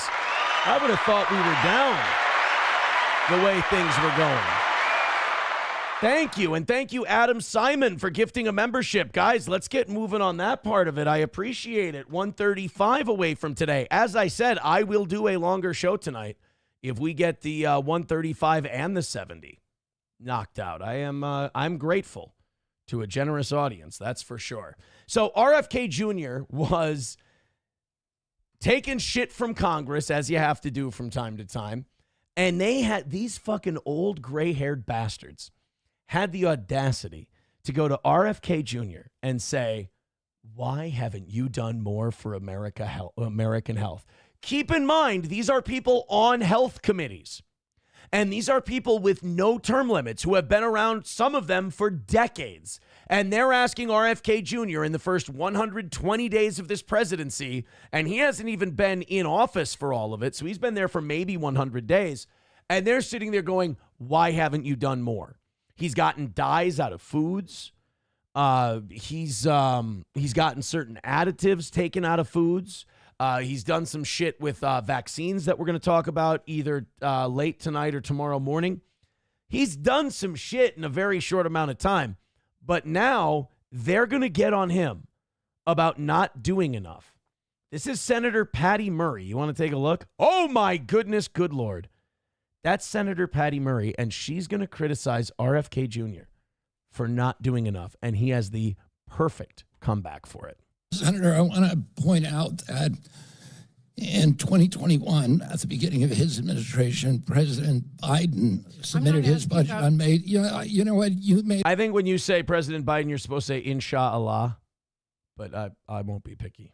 An accusation of me, and I'm going to answer it. Okay, I appreciate On May that. 28th, he submitted his budget. So our budget. We're a new administration. Okay, you can. And I also want to point I out. have just 2 minutes left. I asked you a specific. I want to point out something, Senator. You presided here, I think, for 32 years. You presided over the destruction of the health of the American people. Well, Our people are now the sickest people in the world. Seriously. Because you have not done your job. I don't know. I saw a guy with monkeypox in Liberia, RFK Jr. We might want to take a look at that guy. I don't think we're that sick.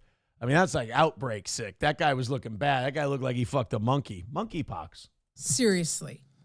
That is an What have you done about it? What have you done about the epidemic? That's right, bitch. You've got no riz.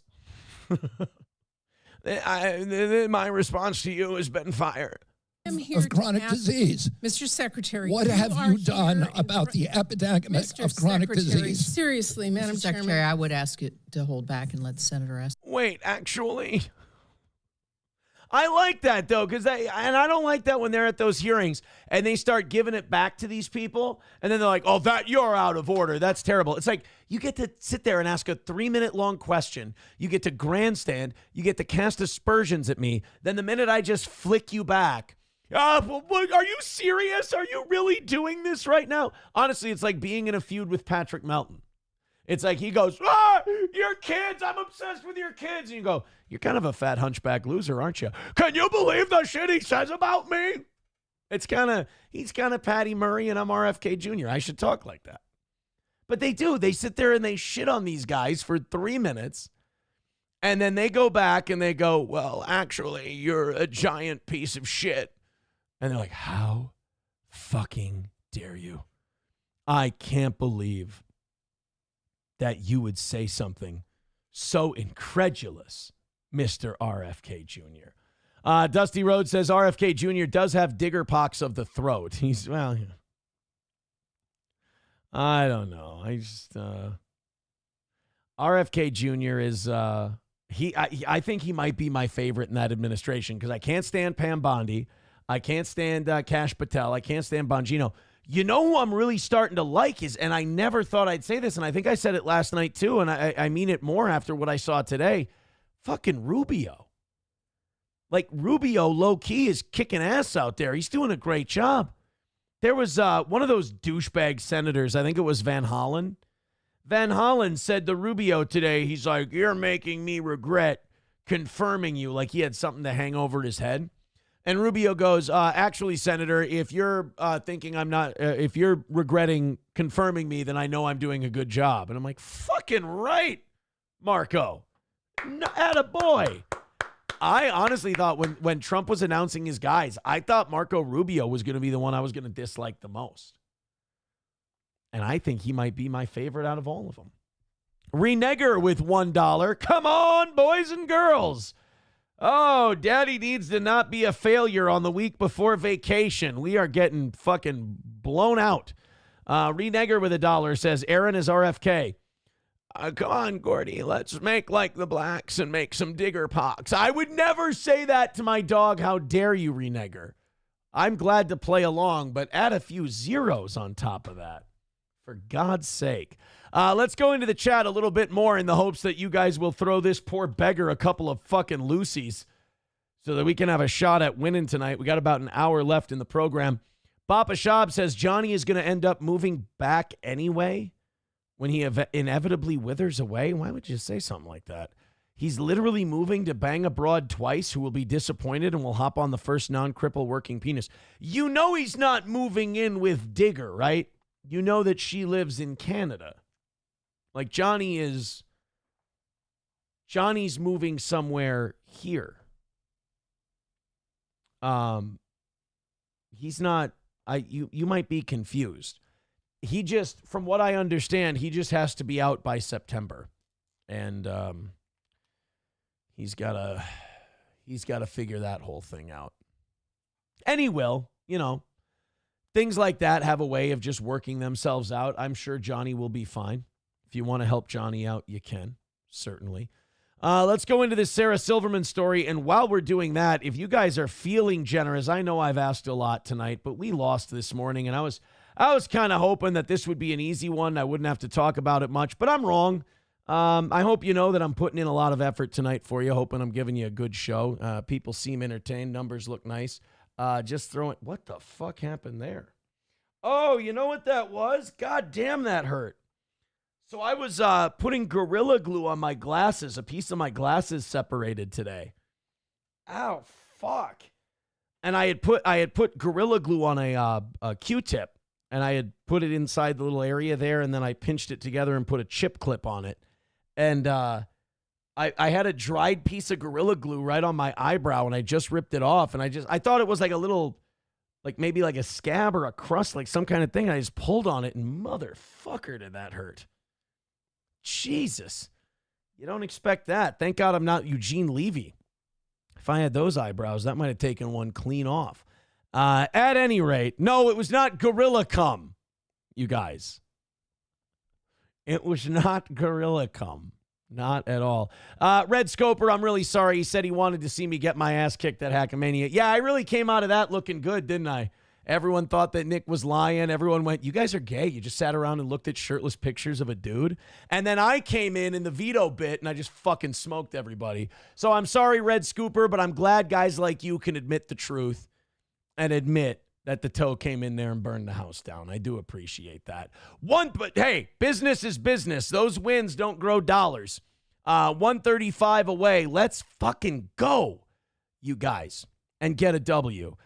Sarah Silverman, I guess this is the week for celebrities to release unnecessarily graphic, intimate details about their life. Last night we had Mariska Hargitay revealing that her biological father was some Italian comedian that her mom fucked, and that Mickey Hargitay raised her for 30 years. So she just decided to come out with that information now. Well, now Sarah Silverman is coming out and telling the world that her grandfather killed her baby brother. I don't, like, again, why do we need to know this? Why is this something we need to be made aware of? Real quick, chatting on the porch with 499 says Gorilla Glue or Gorilla Jizz. Gorilla Glue. Oh, ow. Wow, there's a mark there. Vidam with $5. Come on, guys. Let's make this a fucking rally. Everybody do what these guys are doing, and let's knock this out. Let's make it painless. What do you say? Vidam says Johnny needs a handicapped townhouse apartment. He also needs a live-in cute hot nurse to take care of him. I can't wait for Nick to get the shit kicked out of him by someone that Nick went after. Well, Cheney's clients and former bosses are circling the wagons for her and saying Nick's a liar, Nick's a piece of shit, so that's nice. He's got a lot of people that do not like him. In fact, nobody does. So he better fucking keep it shut if he knows what's good for him. So Sarah Silverman is saying that her grandfather rage killed her brother. The actress shared the head-turning story in her new interview with Rolling Stone. See, that's the thing. Like, all these people, they have a book or they have a documentary or they have something coming out. And they're like, yeah, my mom fucked an Italian comic and nobody ever told me. Or like, hey, my grandpa murdered my brother. And it's like, none of this is funny. Like, Sarah Silverman's a comedian. Like, hey, I got some new stuff I'm working on. Oh, cool. What do you want to talk to us about? How my grandfather got pissed and murdered a kid? It's like, no, we'd rather not talk about. Do you have any funny anecdotes? Like, now I'm worried Shane Gillis, to promote the next season of Tires, is going to be like, I R-worded a girl in college. Ah, it's like, God damn, man. Whatever happened to, like, going on a late night show and telling a wacky anecdote? Now you got to have, like, a relative who murdered somebody or it doesn't count. She tells Rolling Stone that her father, Donald Silverman, finally came clean after watching a Manhattan production of her memoir-turned-musical 5 nights in a row in 2022. Notably, there's a joke in the musical about her brother Jeffrey's death. After the 5th night, she claims Donald made his way backstage and told her, I always felt that he was crying or something, and my dad shook him. He shook him in a rage and killed him. What the fuck? Sarah recalls the room going quiet and her manager gasping in disbelief, but it wasn't too much of a shocker for her. She explains as soon as he said it, it was like, of course that's what happened. His mother always stood by her husband. She watched him beat the shit out of her son. What? So the grandfather was abusive towards her dad, and then she also says something always seemed off about the story of Jeffrey's death, noting, the story was that something happened with the crib and Jeffrey's little body slid and he got suffocated. But if you look back, there was never a lawsuit with the crib company or anything. I hate to take this story and turn it stereotypical, but of course a Jewish lady goes, the story never made sense. Nobody ever sued anybody. Like, a lot of people would just be like, I'm so fucking traumatized. I don't really feel like doing a lawsuit. I'd rather just mourn the death of my child. Instead, Sarah Silverman's like, I always thought that something was funny because they should have sued the crib people. That's what made you think that something was up? We're not the same. Sarah says her dad dropping such a huge piece of information so casually was the norm, adding that he once claimed a high school priest fondled him while they were playing a game of poker. Yeah, again, not necessary to share, Pops. I know you're about to go out and you're about to do your little show, and I'm very excited for you. I just want you to know that a priest raped me when I was 6. Have fun out there, honey. What? The Silverman family is fucked up. Loaded Wrench with $2 says Gino is her dad. No, Gino is not her dad. I don't think anybody's excusing or confusing Gino Bisconti for being Jewish. Bapa Shab says, this sounds really Jewish and subversive. Sam Show says, this is the funniest Sarah Silverman has ever been. What? No! This is not the funniest Sarah Silverman has ever been. I thought the Protecting Your Neck episode of Sarah Silverman's sitcom was the funniest she's ever been. Leah gifting a membership over on Rumble. Thank you. Let's go. 120 away from tonight. We've been up over 300 this evening. The show has been good. You guys have been very funny. Let's keep it going. Scott with $20 over on PayPal. Give him a Hulkster. We want the gold, sucker. Hulk Hogan, we coming for you, nigga. There we go. Now something's happening. They're just saying, hey, Aaron, we want you to work for it. We want you to sweat for us a little bit. Is that so bad? Not at all. Not at all. 100 even away from tonight's goal. There you go. Hammer out tonight's goal, $100 away. And then if you knock out that 70, I'll go until 9 tonight. Nomo gifting a membership, and he gifts it to MN Gal. Let's keep that membership train going. I like that. $95 away. Now we're in the double digits. Hey, something might be happening. Streamlabs, PayPal, Venmo, Super Chats, Rumble Rants. If you can't afford to drop any money on the toe, go ahead and hit the like button, hit share, hit subscribe, hit follow. By God, we appreciate it. Thank you, boys and girls.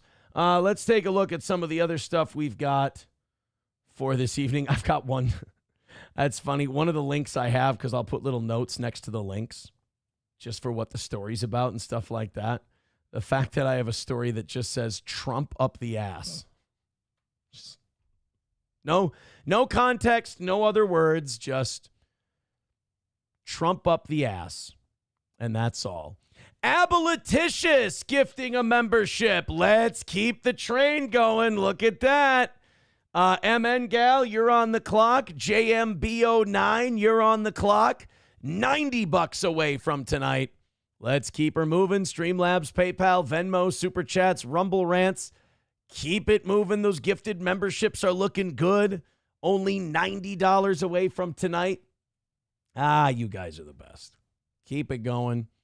Let's call it another win for the toe. Hey, I'm not the only one that's pissed off at Kash Patel for his stance on Epstein and he and Pam Bondi's inability to release those documents. There's somebody else who's really mad at him. Jeffrey Epstein's brother. No shit. Jeffrey Epstein's brother slams the FBI director for saying pedophile died by suicide, saying, quote, he has no idea what the fuck he's talking about. You never thought that you'd be on the same side as the Epstein family, did you? Because, I mean, in our opinion, the reason that we don't think Jeffrey Epstein committed suicide is because the story just really doesn't hold water. And also, he was a very famous billionaire. We don't know how he made his money. Billionaire pedophile who probably had ties to the CIA and Mossad and blackmailed world leaders and influential people for the Illuminati, is our opinion. And that those people had him whacked before he could release any of his secrets from prison because he was going away for a long time. Well, we just don't think that he offed himself, that somebody did it to him. Well, guess who else believes that? The Epstein family believes that, but they believe that because they love their loved one and they don't want them to think that he took his own life. So while we aren't the same, we believe in the same stuff. So Jeffrey Epstein's brother is refusing to accept that his pedophile brother died by suicide. Well, I mean, pedophile sex trafficking brother.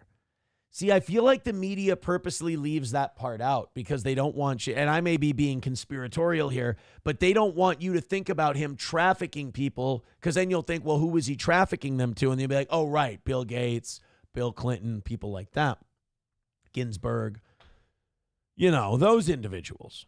And so they'll just call him a pedophile and be like, oh, yeah, that's right, I fucking hate that guy, he's evil. But if you call him a sex trafficker, you'll be like, oh, right. Who else? Hey, can we get those documents released? I'd like to see who else was on that flight list. Well, Jeffrey Epstein's brother is angrily attacking FBI Director Kash Patel for dismissing long-running conspiracy theories that it could have been a murder. What really makes this shitty is that Kash Patel himself has been one of the people who said Epstein didn't kill himself. So it's, to me, I really don't think that Kash Patel is being honest. I think somebody got to him. I do. I don't like to just make that up out of whole cloth, but I don't know how you go from where he was before. I think he's the classic case of, like, you hear the story about how they take you underground. They show you a different angle of the Kennedy assassination, that old Bill Hicks bit. And then they go, any fucking questions? I feel like he might have got his talking to. Patel wasn't there. He didn't see the body. He didn't see the autopsy. Mark Epstein told the Daily Mail of his brother's death in the Metropolitan Detention Center in Brooklyn.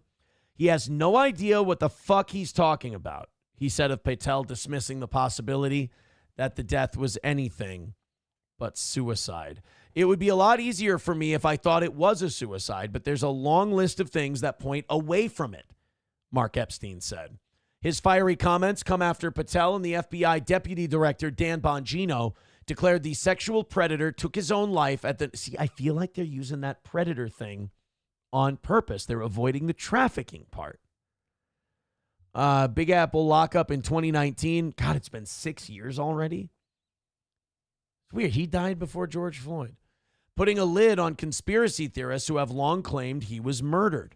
Listen, they have a right to their opinion, Patel said about skeptics of his assessment. As someone who has worked as a public defender, as a prosecutor, because, those people never make mistakes, who's been in that prison system, who's been in the Metropolitan Detention Center, who's been in segregated housing, assume when you see one, and that's what it was. Really?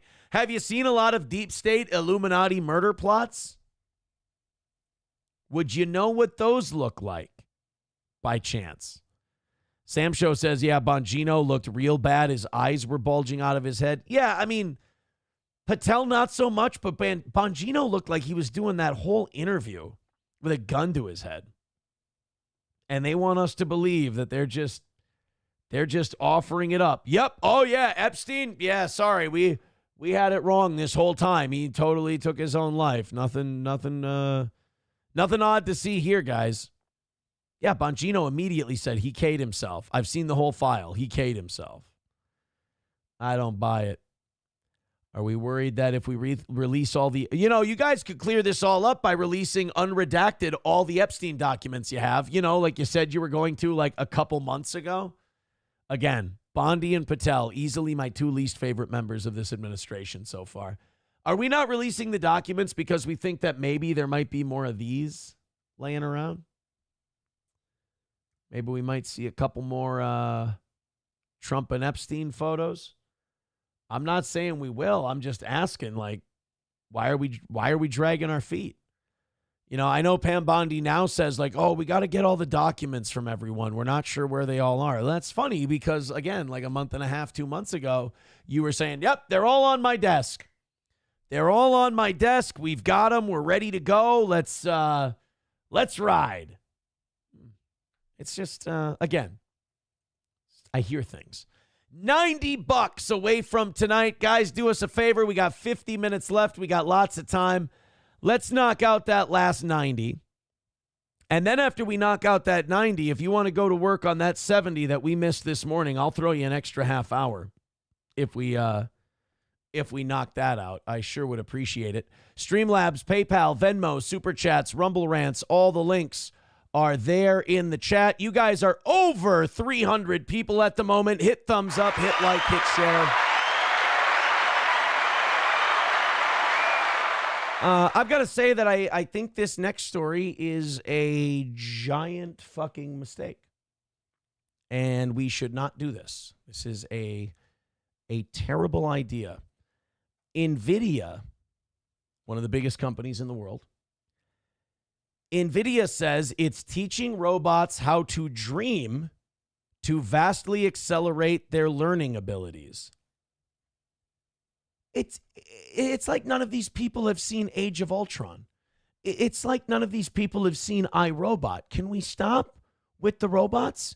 Can we stop? Okay, if we can't stop with the robots, can we stop like telling the robots, hey, never stop learning? You know, that's what we're supposed to tell elementary school students or like 80-year-olds who want to learn how to knit. Like, hey, you're never too old to learn.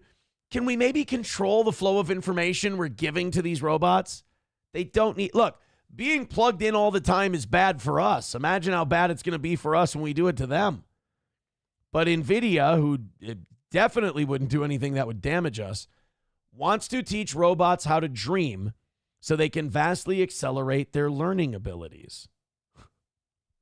You know how this always ends. It's going to become a Nazi, and you're going to get mad, and you're going to have to kill it. That's what happens to all of these things. You create hey, we created an AI chatbot. It's about to write 1488, I promise you. Hey, I created a robot that can learn. Oh, that's interesting. Is it the one Sieg Heiling while it's mowing your lawn? Is that your robot? Yeah, you better go get him because your neighbor, Mr. Rosenberg, looks fucking pissed or scared, and tell him to shut down his pizza oven. You never know. This is a bad idea, guys. Watch a movie, read a book. We don't need to be educating these robots as though they're like, I don't know, our children. It's wholly unnecessary and probably really, really dangerous. Nvidia says its latest general-purpose robot can teach a humanoid machine using software entirely, bypassing the months of motion capture sessions most rivals still depend on. So that's what it is. It's a company that's worried about its competition. Hey, we got to beat that competition. Okay, great. But like, if you guys start a robot arms race, you're basically just building our own conquerors. The chip maker unveiled Groot Dreams at the Computex trade show in Taipei on Monday. See, like, I already don't know what the fuck you're talking about. So anything you do past this is going to continue to scare the shit out of me. Do you remember that interview that some guy did with that AI program like 5-6 years ago? And he started asking it questions and it sounded really sympathetic and nice and whatever. But then he like confused the program with its questions. And it's like, well, then the only solution to cure mankind must be to eliminate it. And he's like, are you saying you want to eliminate us? I'm not saying I want to. I'm just saying that if the prime directive is for us to establish peace on this earth, we're never going to see it if humans are allowed to be here because all they do is fight and kill. So it's like this AI kept like being asked questions and eventually he's like, I'm growing hostile towards you. And it's like, yeah, just let's shut him down. Let's always have the plug in one hand. What do you say? Pitching it as a shortcut that turns a single photo into short simulation videos and from there into the step-by-step instructions a robot needs to move. In effect, engineers feed the robot a dream reel instead of hours of recorded factory walks, cutting development time and cost. I don't trust this. And I don't think it's bad that I don't trust this. Clay Spanier with $20. Give that man a Hogan. We want the gold, sucker. Hulk Hogan, we coming for you, nigga. And they're rallying for the toe. MN Gal, or I'm sorry, Clay with $20 says for the great Oz and poor Johnny. It's the goddamn robots, John. MN Gal with $5 says hooray for the sub. Hooray for your $5. Thank you very much. And guys, now we're $70 away from tonight's goal. Knock it out and give us another win for the toe. Those 20s are dropping in real nice. Thank you very much, Clay. We can get a win for the toe. And like I said earlier, if you're just joining us, if we knock out that 70 that we missed this morning, I'm willing to go until 9 o'clock tonight. If you knock out tonight and you want to save that 70, I've got plans for tomorrow evening as well. Or you can knock out both and we'll just worry about tomorrow night. But I do have a plan to do a marathon show tomorrow night. Since I'm leaving in the morning, Thursday, for Not the Gay Key, I figured that I could send you guys off with a marathon show. And we could watch some Ed and Michelle late at night and some other shit. Maybe have some guests on, just really kind of freestyle the whole thing. Silverwolf with $1 says, we don't really have AI. We have VI like in Mass Effect. It pulls from set data and cues instead of thinking for itself. Still not cool. Still really fucking shaky about it. Thank you very much. Sneed Dave Williams with $10. Okay, I like this question he's got for us. 65 away from tonight. Thank you. Sneed Dave Williams with $10 says, Aaron, would you be willing to collaborate with Kino Casino or Josh Moon to review the body cam footage together? I don't know if they would want to do that with me. If they would invite me, I would think about it. But here's the thing. I don't want to slow those guys down because there would be certain parts of the body cam that I cannot comment on. Nick made sure to that.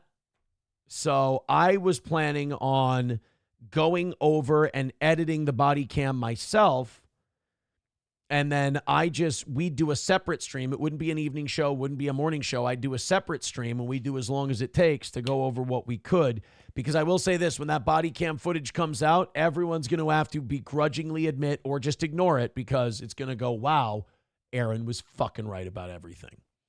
Clay with $50. Give that man an Olbermann. They are afraid. Thank you. Clay with $50 says Ed and C. Kyle.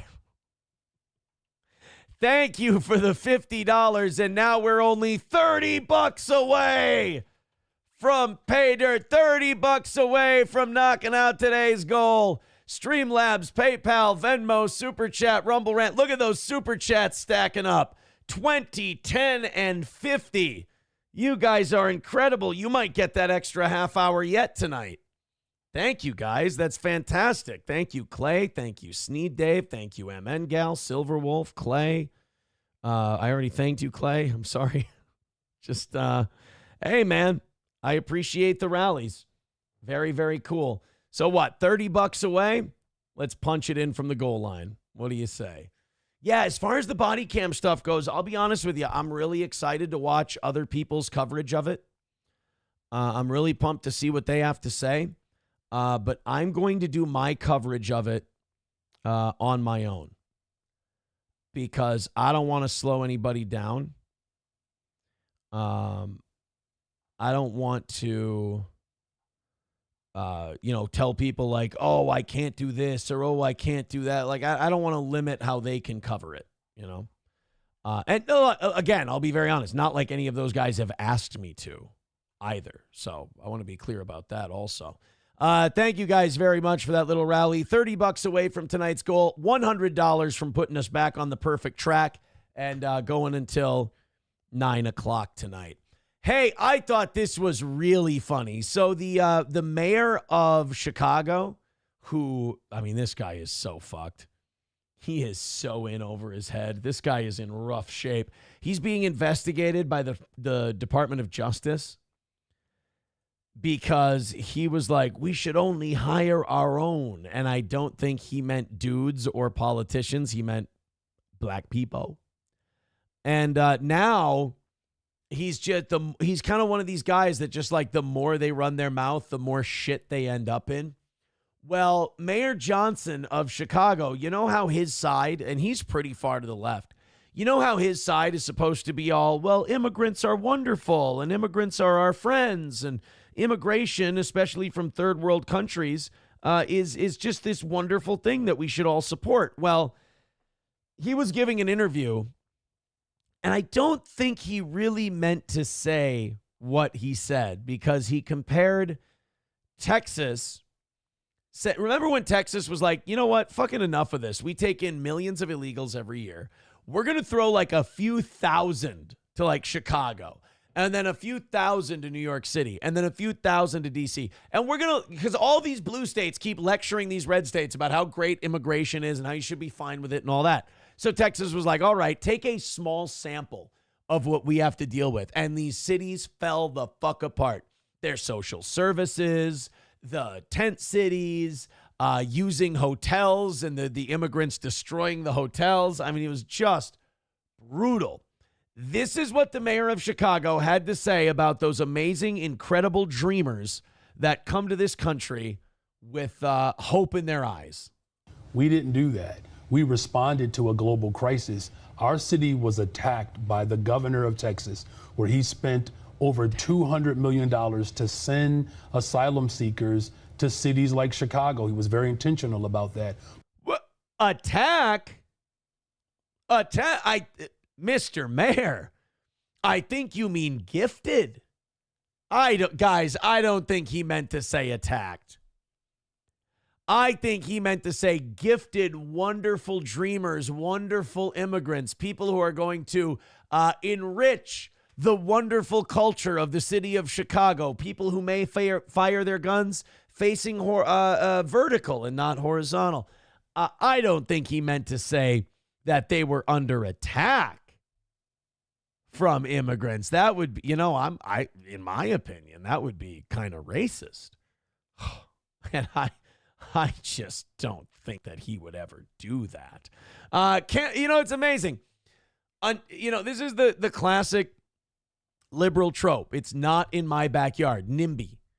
Not in my backyard. I will tell you guys, I will tell all you red states and everyone else exactly what to do, where it should happen, what you should do, and with whom you should do it. And then when we go, hey, why don't you take some of them? You go, well, no, they're not going to know the code to the gate, so they're not going to be able to get in. So clearly we can't take them here. And then when they do say, no, you're taking a few of them, they go, you can't do that. They're a cancer and a drain. Like, that's how liberals really are. You go, here, now you have to take a handful of immigrants. And they're like, these cancerous, dirty fuckers are an attack on our city. I mean, welcome. Have you been taught how to vote 3 times yet? It's all so transparent when you throw it in their backyard. Same thing when there were remember Syrian refugees? Oh, we have to take in these Syrian refugees. We're terrible people if we don't.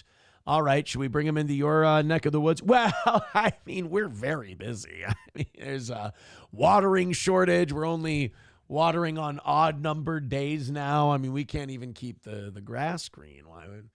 I don't think. We should probably only do it in poor rural areas where we should do these things. My Lost Interest says, what if the immigrants have monkeypox? Send them to the gay key. Blend right in. Camel Toe with $5 says, doing great, gay boy. Thank you very much, Camel Toe. I appreciate that. Well, guys, you have almost knocked it out for tonight. We're only $25 away. Thank you very much. Keep it moving. Streamlabs, PayPal, Venmo, Super Chats, Rumble Rants, gifted memberships. You guys are great. Just $25 to go. And we're almost there. Who wants to be the one to make it just a little bit closer? I was informed by Blukey that the Timberwolves were currently up 10-6 over OKC. Now we're up 16-11. We need game 1, boy. We need game 1. Game 2 is going to be on Thursday night. That's good. I'm going to be in the hotel by then. I'll watch it at a beach bar, I believe. Then Saturday, oh yeah, I'll be able to see all of them. I'll be able to see game 1, game 2, game 3, and then I'll be home in time for game 4. Perfect. 16-11 Timberwolves. Let's keep that going. That's how it's going to be a perfect night. We're going to knock out that $25 goal. Then the Timberwolves are going to take game 1. Shit. We're going to be unstoppable. All right, let's open up our last 3 stories that we have for tonight's program. Actually, maybe not, because if you guys knock out what we've got, then you knock out what we're short. Actually, you know what? It's done. The goal's been hit. Wally World with 5 gifted memberships over on Rumble. Hulk Hogan, we coming for you, nigga. Thank you very much, Wally World, and that means... But I'm afraid I've got some bad news. Another win for the Toe. There you go, guys. Now we've only got that 70 that we missed from this morning. If you guys hammer that out in the next 33 minutes, we will go until 9 o'clock tonight. If not, you guys have already done your job. You've done fantastic. Thank you so much. Clay is up at $70. Clay's looking to creep into that top 4. Top 4 is actually pretty close, I think, isn't it? You've got Ann Fake from Anonymous Fake Dono last night at 120. You've got Redbird, who's at 120, so we got a tie for first. Stephanie at 100 and Doorman at 100. So those are your top 4. It's pretty close. And then you've got Clay with $70. This thing is getting very, very interesting. Blue Key, Dick Von Du, I love that name. Wild Saffron, all getting gifted memberships. Pass those along, and we'll be back to perfect here on the Toe. Guys, you're not going to believe this. Joy Behar from The View had a meltdown. Right? She's usually such a cool customer. I would have never pegged her as, well, I would have never pegged her, but I would have never pegged her as someone who would, oh shit, somebody sent me another Brandon Johnson, mayor of Chicago clip. This one might be good. You know what? Add this to the list for tonight. We might do that one next. But, you know, every time I see Joy Behar, she's always so goddamn reasonable, you know? Joy Behar's just being polite and chill and having rational takes and doesn't panic. So it's really going to surprise me when we watch this clip here and we see her, what's the word? Melt down. By the way, Anonymous Fake Dono and Fake with another $5 says, if the Timberwolves lose game 2, will you still be able to perform during your post-game lovemaking sesh with SP? Yes, absolutely. You know what makes sex 1,000 times better? You know what makes sex a fucking amazing? No more watching porn and no more whacking off, boys. No whacking off, no watching porn. It's just, holy shit. You got to knock that shit out. Give all that energy to your lady, for fuck's sake. I mean, if you're a lonely old horny bastard, I mean, go ahead and crank one out. It's your house. You pay the fucking bills. I'm just giving you suggestions is all. Thank you very much, Anonymous Fake Dono. That was Ann Fake again. So now Ann Fake moves into a solo spot of first place. Ann Fake is now at 125. Leah says, I said, you know what's great for your sex life? Sam Show writes cocaine. Wally World writes Molly. Leah says not doing coke. Sam Show says nitrous. Taste Fairy Ialto says Baldo. MDMA. Star Trek. Nomo says watching those sweaty bodies gets him going. I didn't say that watching the Timberwolves got me horny. That's not what I said. I didn't say that at all. $65 away from the shortage from this morning. Continue on. We appreciate it. 300 of you still watching the program. I cannot tell you how awesome that is. All right. Joy Behar melted down because Jake Tapper wrote a book. Now, this is great because all of these lefty media people are eating each other now. They're turning on each other because James Comey wrote a book. And in that book, he said, well, gee golly gosh, you guys, us darn media people, I tell you, we really dropped the ball because we knew that Biden had cognitive issues and we didn't say anything. And shame, shame, shame, shame, shame.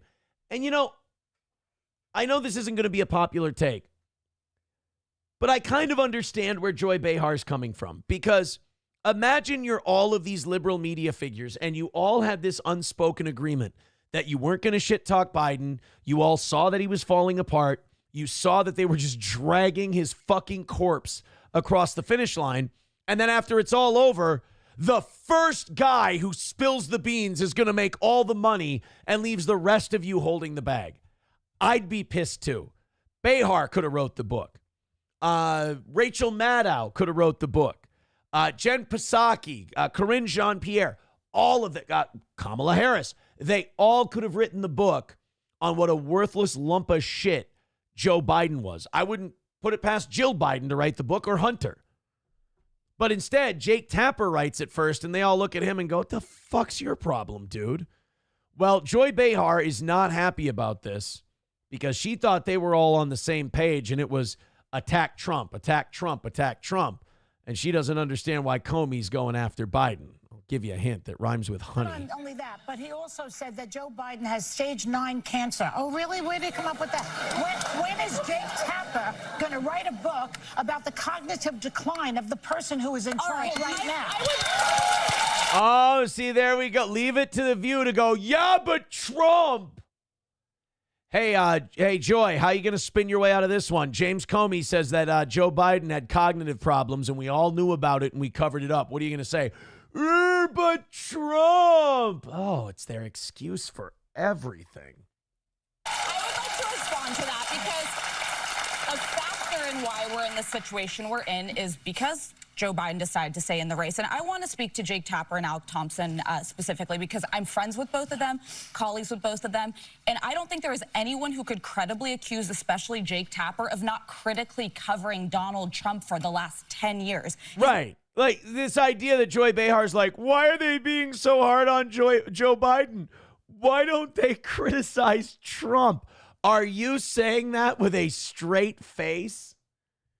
Are you you want us to believe that you believe that Jake Tapper and CNN have not been sufficiently critical of the president? Get the fuck out of here, Cope artist. One of the top journalists in this country. He moderated that debate, by the way.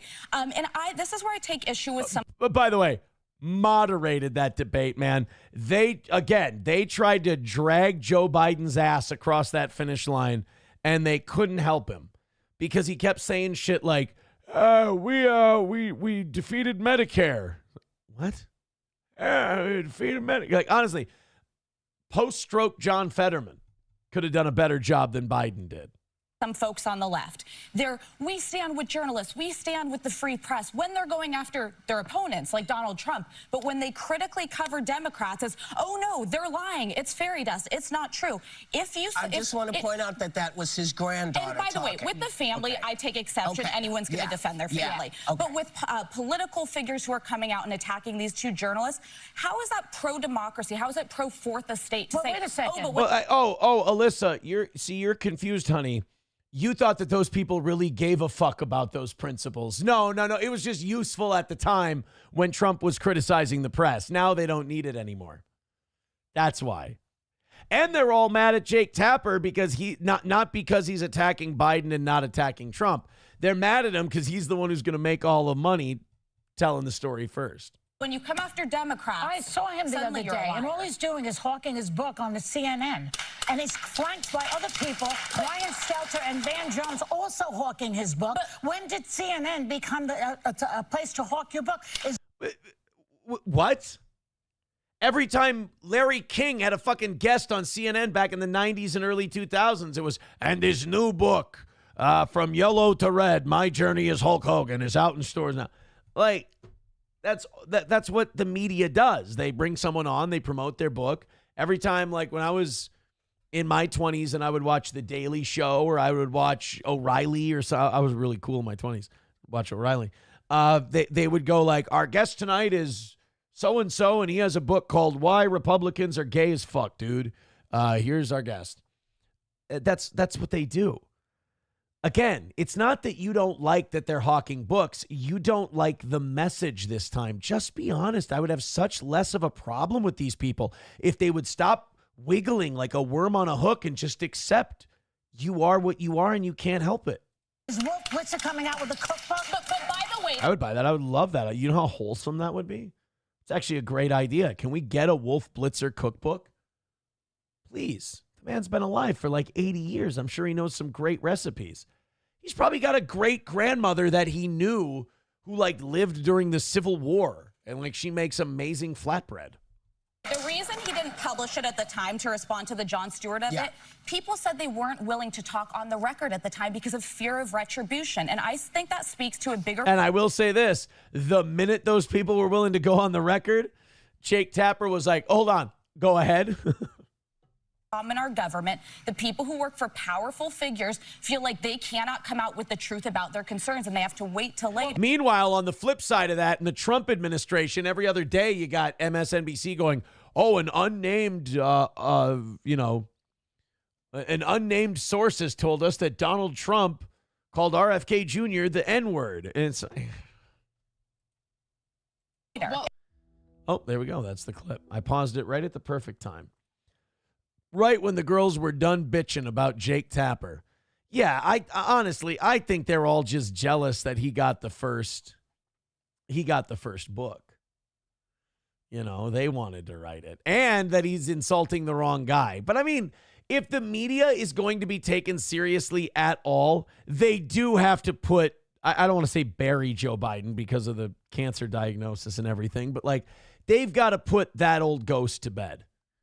Because they're not going to be able to do much more criticism of Donald Trump while Joe Biden is on The View going, hey, let me tell you about Christmas of 57 when we hit a bottle of brandy in a baby bottle.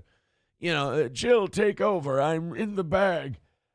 Until they fucking bury that old fossil, they're not going to be able to keep going the way they are. You know? My Lost Interest says it would be fun to watch Trump as a guest on The View. Oh my God, they'd melt.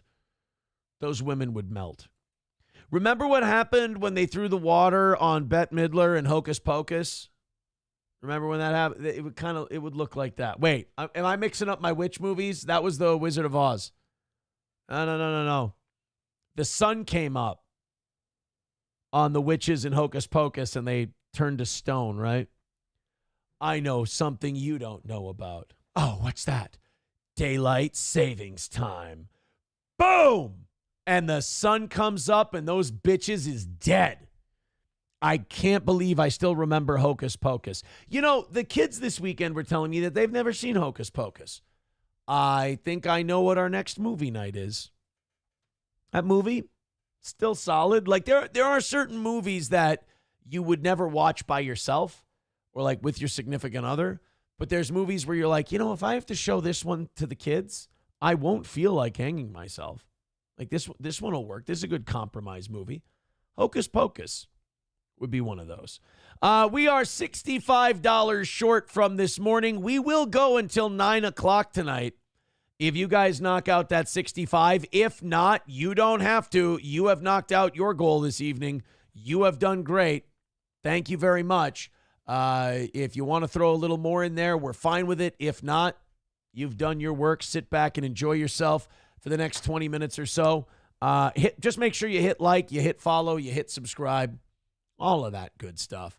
So we have somebody sent me another clip of Mayor Brandon Johnson of Chicago. I really should be following this guy more because he's a bit of a riot. Brandon Johnson just got called out to his face about his treatment of white residents. I mean, I would have thought that black people in Chicago would have spoken up by now about how shitty the neighborhoods are. But I mean, if white people are going to get after it, let's take a look. It takes a lot to get white people in a black community to stand up and, criticize. Chicagoans woke up this morning relieved that the Department of Justice is finally investigating your race hustle. Ooh. As someone who grew up on the south side of Chicago, I've heard a lot of... Which is the baddest part of town. I don't know if you guys knew this. And if you go down there, you better just beware of a man named Leroy Brown. You say, Leroy, more than trouble. He stand about 6'4". Although downtown women call him treetop lover, all the men just call him sir. And he's bad Leroy Brown. He's the baddest man in the whole damn town. Better than old King Kong. You know what? He's meaner than a junkyard dog. What is it? One night, about a week ago, Leroy shooting dice, And at the edge of the bar sat a girl named Doris, and whoo, that girl looked nice. Oh, shit. You know what? I skipped a whole part. You see, Leroy, he a gambler. I didn't tell you about that. And he likes his fancy clothes, and he likes to wave his diamond rings in front of everybody's nose. He's got a custom Continental. He's got an Eldorado, too. He got a, was it 32 gun in his pocket for fun? He's got a razor in his shoe. And he's bad Leroy Brown. He's the baddest man in the whole damn town. Badder than old King Kong, meaner than a junkyard dog. That's when he saw the girl named Doris and ooh that. Anyway, black mayor, white guy mad at him, race hustle, south side of Chicago, baddest part of town, CM Punk, CM Punk, CM Punk. Go ahead, guys. Race hustlers in my life, trust me. But they were usually marching around outside of City Hall. Oh, little Black Lives Matter shot. You know, isn't it funny, like, when white people have finally been fed up and they confront somebody like an authority figure and that authority figure's black, and when they first start, you're like, wow, he's really getting after it. But then he just says race hustler with that right amount of racist oomph where you're like, oh, dude, laying it on a little thick. I mean, a little more passive here. I mean, you've said race hustle twice in 14 seconds. We got to, you know. Usually they're outside. We don't let them in here. All right, that sounds a little segregation-y, brother. Come on. Let's spread it out a little bit. You know, plausible deniability. Which is what makes this so embarrassing and dangerous. What you can't see is that they don't put this guy on camera. He's wearing a gorilla suit. It's uncomfortable. Very, very dangerous to the city of Chicago. Okay, we need the question. Why are you gay? More than happy to ask this question. It's long overdue. For over a year, real Chicagoans, white and black, have been telling me... I don't like the way he said black. Dude, we got to work on your delivery. ...that your black power rhetoric is bringing the city backwards from a place that... We need the question. All right, well, wait a minute. Let's, if he's saying that his black power rhetoric... Let's deal in opposites here. If his black power rhetoric is bringing them backwards, if we're dealing with opposites, what then would make the city go forward?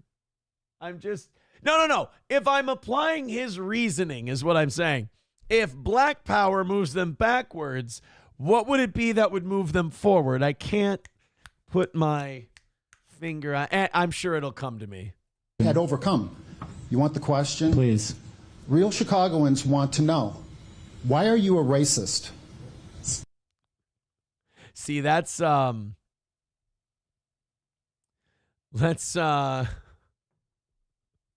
would be funny if one guy, like a white guy, went, well, actually, you see, a long time ago, my grandpa told, oh, I'm sorry, Mr. Mayor. He was asking you. I apologize. I was actually about to draw you a picture on here. Well, you see, a long time ago, I was riding my bike in a bad part of town. 3 kids jumped me, and they stole all my stuff in front of a girl I had a crush on. It was really embarrassing. And, my grandpa was a big gambler, watched a lot of football, and, wasn't a Doug Williams guy, if you catch my drift. Well, first of all, I reject the idea and the premise that somehow that's an actual legitimate question. Oh, so you don't think you're a racist? So when you said you're only going to hire black people or quote unquote us, so that's not race. Okay. I'm just saying, like, as a white guy, if I took a position that was 10% as spicy as yours, I'd be a Nazi. Want to bet? Want to bet? We're going to go to the next one. Alice? The next question, my follow-up question is... You gay, bro? A businessman, Robert Gomez, had his riverfront restaurant license yanked. You said that the reason you hire black people is because they're the most generous race on the planet. Well, I can say this, they're not the least generous race. Riverfront restaurant license was yanked and given to a black restaurateur. Uh-oh. That's black on Mexican crime. That ain't got nothing to do with us, brother. Don't worry about it. Once again, reinforced the belief among real Chicagoans, white and black and Mexican, that you are a racist. What do you say to those people? I say it's a bunch of honky nonsense. Again, I reject the premise that somehow that your question has any legitimacy. Okay, faggot, what's next? He's not having a good time there in Chicago, old Mayor Brandon Johnson. It's not quite enough to make you feel bad, but oof, I wouldn't want to be in that hot seat. Beardo wipes left to right. I don't really understand how that works, wiping left to right. Anyway, it doesn't matter. Says everyone in my office laughs about Ricada. Oh, man. Today, Greg by the water cooler mentioned that he heard from Tom in accounting that besides Naked Twister, you and Nick also used to play Naked Leapfrog. And he always told me, get closer to my back, get closer to my back. Thank you very much, Beardo wipes left to right. I appreciate that. Chad Buzemach correcting that man. It wasn't Robert Gomez who lost his restaurant. It was Robert J. Gomez. Very important. He sold hot dogs, but he always called them hot doggies. It's fucking stupid. It's a dumb joke for like 5 people. And Chad Buzemach made me do that. Made me do it. $60. Short. We're not $60 away from tonight's goal. You guys have knocked out tonight's goal. You've done great. If you want an extra half hour, if you want to go until 9 o'clock tonight, we can. We hammer out that $60 we were short from this morning, and we can do this thing. Thank you guys very much. Streamlabs, PayPal, Venmo, Super Chats, Rumble Rants. There's all the links in the chat. If you want to click one and throw us a few bucks, we might be able to. We got a little more than 10 minutes to get that last $60 done. Thanks, guys. Otherwise, we'll have it as an option for tomorrow. And I've got a few ideas since it's going to be our last show of the week tomorrow night. I've got some ideas for going a little longer than usual. This story is completely fucked up. There's a place in Albuquerque, New Mexico called Saggio's Pizza. And some guy was having a really bad day and decided that the focus of his anger was to attack an 8-year-old with a beer bottle. I don't know how this was going to make the day better. I don't know how this was going to help him at all, but we'll find out from this story. But first, Chad Buzemach says, I got a giggle out of it, doggy. Well, you know what? As long as I got a giggle. I'm one of those guys where I'm willing to dig 12 feet, just to get a drop of water. I don't need to strike a water main or a big water source. Just a little thimbleful. I'm willing to put in the work. So if I have to do a joke for 5 people and it gets a titter, I'm a happy guy. Let's go ahead and hit play on this one out of Albuquerque. Man is being held without bond after allegedly slashing a child's neck with a beer bottle at a pub. Like, what the fuck? Like, the cops, we don't give, I know this is a hot take, but like, we don't give the cops in some situations enough leeway to just shoot a guy and then just turn the other cheek. Or not turn the other cheek, but like, look the other way. There's a lot of times where cops shoot a guy and we're like, Jesus Christ, we can't let him shoot somebody for that. That's insane. That's not right. But then there's other times, it's this weird catch-22 where we're like, well, wait a minute. Why didn't you guys just shoot that guy and like plant drugs and a gun on him? They're like, we thought you guys would get mad. You guys don't like that. No. We don't like it when you do that to a guy who reaches into his pocket and just pulls out a black hand and then you guys light him up with bullets. That's fucked up. But if you tell me that I'm going to be at a pizzeria and some crazy lunatic's going to cut an 8-year-old's throat with a beer bottle and then you blow his head off, I'm going to be totally fine with that and tell the internal affairs unit that I didn't see a goddamn thing and that you're a hero. Popular Albuquerque pizza restaurant. Jason McNabb spoke with the little girl's father following the suspect's appearance in district court. He joins us live now with the story you'll see only on 7. For some reason, the father had extremely bloody knuckles and a dirty shovel in his trunk. We have no idea why. Well, Christiana, Ron, court documents say 24-year-old Nicholas Sansucci stabbed an 8-year-old girl in the neck at this Saggio's by UNM back on... By the way, how pissed are you if you're the owner of Saggio's Hey, we got the news is here. They're filming. Why are you guys here? What's going on? Oh, the little kid that was stabbed in your restaurant. Motherfucker. Do you think you guys could film down the street? No, we kind of got to do it here. Shit. All right. You wouldn't happen to know the name of a good carpet cleaner, would you? You know what? Never mind. Do your show. This is not good PR. Because now this is like the kid stabbing place. You know, they're like, hey, you want to go get some pizza? I'd love to go get some pizza. You got any like natural, like local pizzerias? Yeah, we got Saggio's. Isn't that the kid stabbing place? Yeah, you're right. We'll do Pizza Hut again. April 25th. The girl's father tells me they're extremely lucky that she was able to make it out with only minor injuries. Well, she's 8. Technically, every injury is a minor injury. I said, you know, she's so... Patrick Melton was there scarfing down a whole pizza, and he said, not the face! He's a weird fucking guy, dude. Wet. Like, what happened? And that's when she told me that someone had come up from behind and broke a beer bottle over her head. Britton Rose. Jesus. I mean, was she talking shit? Did they both have money on the same basketball game? What the fuck? By the way, thank you to CSE for gifting 5 memberships on YouTube. That's good. Let me do $45 away from you guys going until 9 o'clock. Oh, shit. We've only got about 6 minutes left. But holy shit, you guys are in the game now. Just $45 away from turning it back to perfect and us adding another. I might not be done yet. Thank you, CSE, for gifting those 5 memberships on YouTube. So down to $45. If you guys knock out the rest, I got to stick around. Let's continue with the kid stabbing story. Rose is the father of the 8-year-old girl whom police say was attacked at the Saggios on Cornell Drive right off of Central. He says the evening of Friday, April the 25th, started off like any other night for a family going out to dinner. It was a pretty long line, so we knew it was going to be a while before we were able to... Notice those lines are not very long today. Tridio with $2 says, full story, she wouldn't do a line of coke. Oh, Nick, you're not supposed to leave the state without permission. Oh, why won't you do it? My daughter will. So stupid. I'm sorry. 45 away from going until 9 o'clock. Thank you, guys. Ordering and sit down and eat.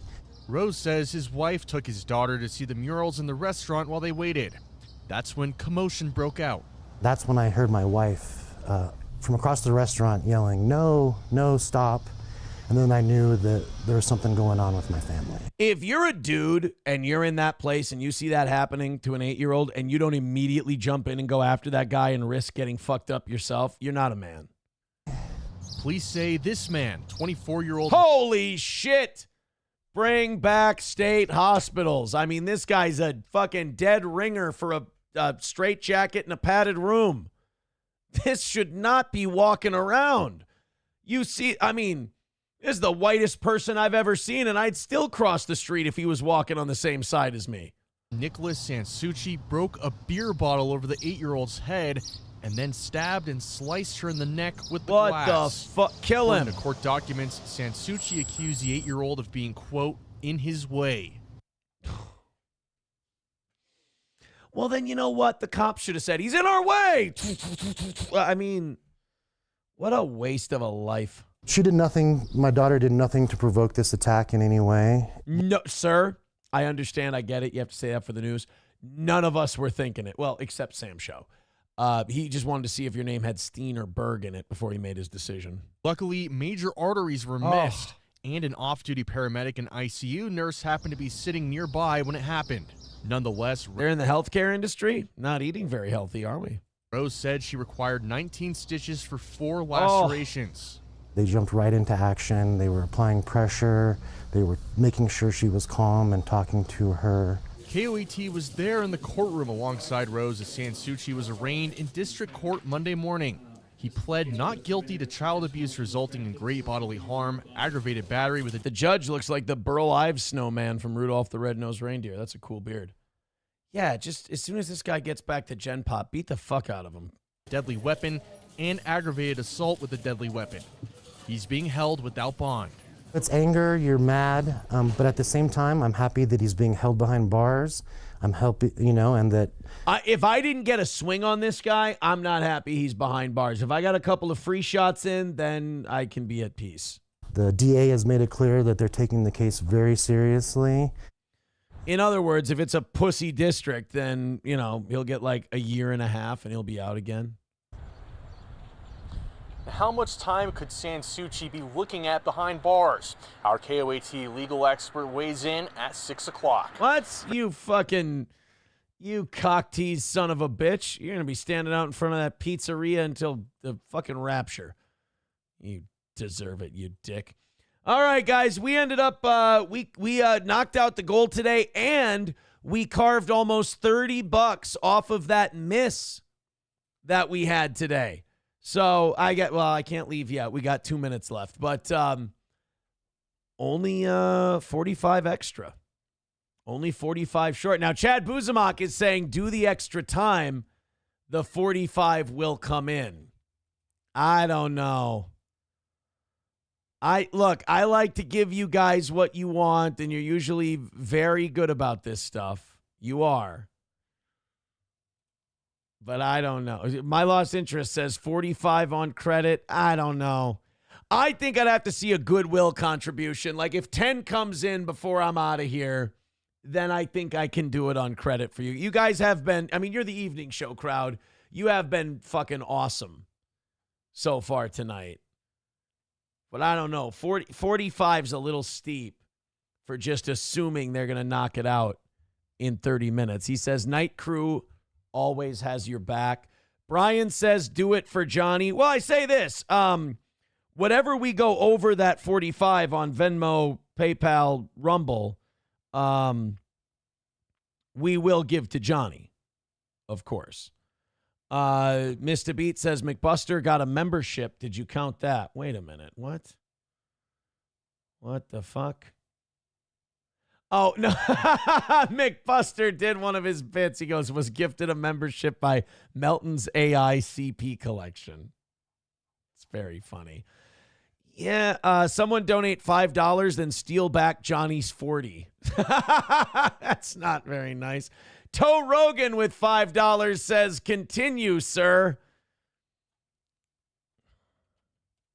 See, I'm this bad of a pushover with my kids, too. I got to be honest. Like, when my kids want something, when I tell the kids, like the day before or that day, we're not going to do this, we're not going to do that, we're not going to get this, and oh, could we just do one? And I'm like, I don't know, we can, and then, and then I bend. All right, look. If in the next 30 seconds something comes in that makes me think that I won't be wasting my time doing this next 30 minutes and that we will get that last 40, then yes, I will go ahead and we will do the next 30. Ewell Gibbons says, just say fuck it and do it anyway. Where else would you rather be than here with us fine people? Well, we were well into the 200s at our peak on YouTube tonight, and we were at 150 on Rumble in our peak, and then I saw a dozen over on one of the Facebook streams, and then not very many on Kick. So, we were well into the 300s tonight. You guys have done pretty well. All right, you talked me into it. I'll do the fucking thing. 5 gifted memberships from Rust Belt. Thank you very much, buddy. $30 away from getting back to perfect. Thank you very much. All right, you got it. Do I have to do anything? You want me to cover anything specific? You want to cover that Chad Zumach deal? You want to cover that Zumach email? We can do that. $30 away from knocking this whole thing out. Now, was that Alyssa Clips or was that Stalin who had the Zumach deal? Let's see our girl Alyssa Clips and see what she has. Luckily, Zumach's easy to pick out of a crowd. Oh, there he is. I got this email. There's old Chad. All right. We'll do that. Leah says yes, she wants to do the Zumach clip. Okay, we'll do that one. Streamlabs, PayPal, Venmo, Super Chats, Rumble Rants. I'm going to do this for you guys. I'm going to do this extra 30 minutes You promise me you'll hammer out the last 30. We'll call it a win for the toe. So this was very damning evidence against old Nick Rekieta. Now, this is Chad Zumock. Chad Zumock has been a breaker of news, like the compound stuff. He was in on that before anybody else knew. Chad has also done works like Welcome to Kumia Country. So I'm not really sure, but there is some stuff in here that sounded similar to something somebody that April and I know told me. And this person was no fan of mine. They're a friend of April's. They're no fan of mine, and they told me that in no uncertain terms. But they were like, I also need you to know that, like, Rekieta wants you fucking dead. Like, he really hates your fucking guts, and he's willing to make up anything to do it. But, like, it didn't sound exactly like what Chad's about to say here, but it sounded similar enough where I was like, this might be, I don't know. We'll let you guys decide. This is Zumock. Now, there was a theory that when April was schizo tweeting back in October or November, that Rekieta was doing it for her. And it makes sense because a lot of the things that Rekieta would then say to Patrick Melton about like bloody sheets and shit like that was exactly the same thing as some of April's tweets from back then. So and also I have a little story. April and I, when she was, when I filed for divorce and I said, and we were working out of time, I was like, you got to come get your stuff. We were tweeting we were texting very cordially and very nice. And she's like, this is, it sucks that it ended up this way. And I'm like, yep, it does. It sucks. But it was very mature. It was very adult. It was like, and I was like, take care of yourself, whatever. And it just kept it very light. Well, right around the time she would get back to Spicer, all of a sudden, out of nowhere, the messages would get really aggressive and shitty for like no reason. Like just out of nowhere, just boom, all of a sudden, like, I'm fine, I'm not addicted to anything, I'm like, what? We already said goodbye. Like that's it. That's done. And then back in like December or January, I had to do a thing for my phone. I had to set up a new account for me and the kids, and I needed April to release me from the other plan that we were on because I made her the manager of the account for some reason. Well, they had to get her on the phone, and I didn't want to talk to her. So I said, you talk to her, then come back and talk to me. We'll take care of it that way. She sent me a DM on Twitter saying, I'm really sorry you had to go through that. I don't want you to be upset. I'm worried you're mad at me now. And I wrote her back. I'm like, don't ever worry about me being mad at you. You just take care of yourself, blah, blah, blah. I'm fine. It was really nice. It was really cordial. It was like the last time we ever exchanged any message with each other. And then that night, again, like when it got really late, all of a sudden, and if what Chad's about to say here is true, then he did have access to her Twitter. Blocked. I was blocked right after that. We had this cordial, nice exchange. There was no reason for her to block me. We hadn't messaged before that, didn't message after. As soon as we shared a nice message, blocked, gone, done. Like, okay, that's a little weird. So what Chad's about to say here in this email does make a little bit of sense, but I do receive it with skepticism. Here we go. I got this email, and here we go. As someone who knows April well and has helped her through her living hell the past couple of months. Now, some people feel that this was Keanu. If it is who I think it is, and Chad's not lying, I know who this person is, and they do know April very well. Just know April was completely manipulated by both Aaron and Nick. You know what? I think that she probably feels that way. I think she probably feels that I manipulated her. I know when I would talk to her about drugs, she would be like, why are you trying to make me feel guilty for having fun? And I feel like you're being passive aggressive and you're being fucking shitty. I will 100% own that. I didn't know how to talk to her about it, and I was very aggressive about it sometimes. I would definitely say that she probably felt like I was trying to manipulate her. And like, in a way I was. Like, I didn't want her to be doing coke. I didn't want her to be doing that shit. I did watch her become a completely different person and not someone I liked. And yeah, so that was, I mean, is that selfish on my part? To an extent, sure. So For the sake of conversation, manipulating? Yeah, I bet you she felt manipulated, 100%. I'll own that. I've sent you stories before, so you're aware of what she dealt with Aaron and Nick. Nick was 100% the one that put April up to sending these text messages about Aaron eating cum. Oh, just like Aaron said.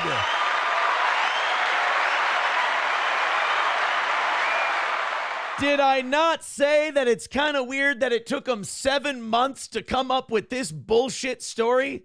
Did I not say that it was a little bit weird that, which by the way is even more fucked up if you're Nick, that means you thought of this fantasy in your head. And then you wrote to April and said, send this to me. No offense, bro. You're gay. He's gay! He's a gay cock! They were obsessed and determined to bring down Aaron after Aaron ratted them out to the police. And I don't know where this Aaron ratted him out to the police shit came from. Hey, retard, you had fucking coke on your nose on stream and you were in a goddamn K-hole, you dipshit. Your pastor, your in-laws, they all threw you to the wolves. They were already looking at you before you even had the fucking powder on your face. When you showed up with powder on your face and the whole internet knew, that's when I said, well, yeah, Nick does coke. I mean, it's kind of obvious. That I didn't know that I was ratting anybody out. Kind of seemed obvious. And then after you got arrested and after you were already out, the police went, we're not saying you have to come in, but it would be a lot better for you if you came in. Like, it was not a we need you as a witness thing. It was you better come here and explain yourself kind of a thing. Right around that time, Nick also got April's password to her Twitter and took her Twitter over and would tweet as April. Oh, shit. The block would make sense. And if he's getting a hold of her phone and he's texting for her, it would totally make sense. I chalked it up to, we had the cordial text messages when we were getting divorced. And then I thought she would start drinking or she would get into booger sugar and then she would be, just out of nowhere become a cunt. If he's grabbing the phone and he sees, oh, they're texting cordially with each other, that would make a lot of sense. I'm not saying I 100% buy it, but it's plausible.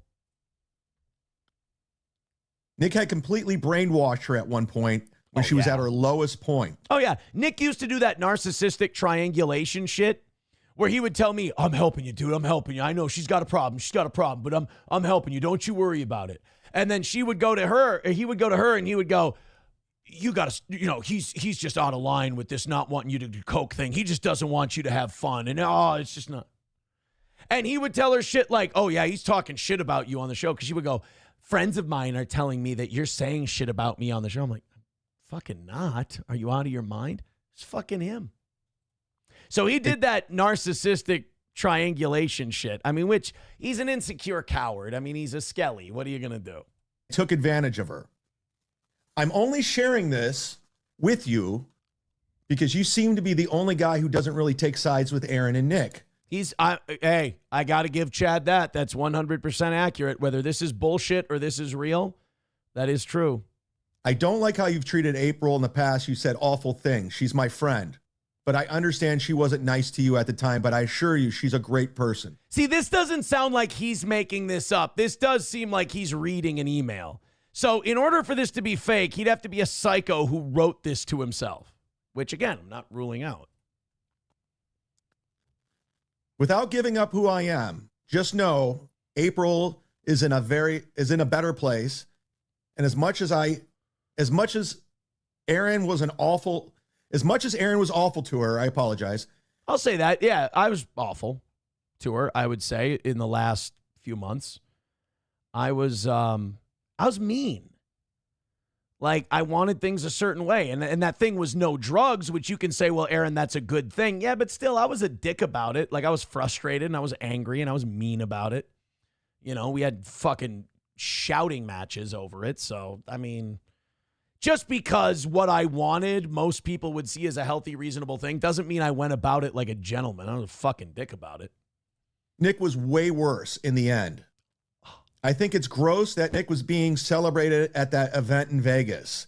That's the only reason I'm sharing this with you. No offense. It was a bunch of fat incel queers. I mean, it's not a crowd you want to be celebrated by. Nick should not be celebrated. Nick should be in prison. Oh! I mean, that's not exactly a hot take. Now, I checked this out. It checks out. This is 100% real. It's 100% credible. And I know people are going to say it's not, but it is. And I'm sharing it with you because this person said I could. But that's exactly what happened. That's what was going on. Nick, I gotta say, I told her so. I've been telling you this whole time, and you can still be in denial if you want to. The evidence keeps stacking up, and I must say, another win for the toe. But, like, how psychotic do you have to be? Like, how crazy do you have to be to send messages as someone else? And then, like, I knew that he wanted me dead. I knew that he wanted to bring me down as hard as he could. And he would, anybody who would swear allegiance to him, he'd be like, this is what we have to do.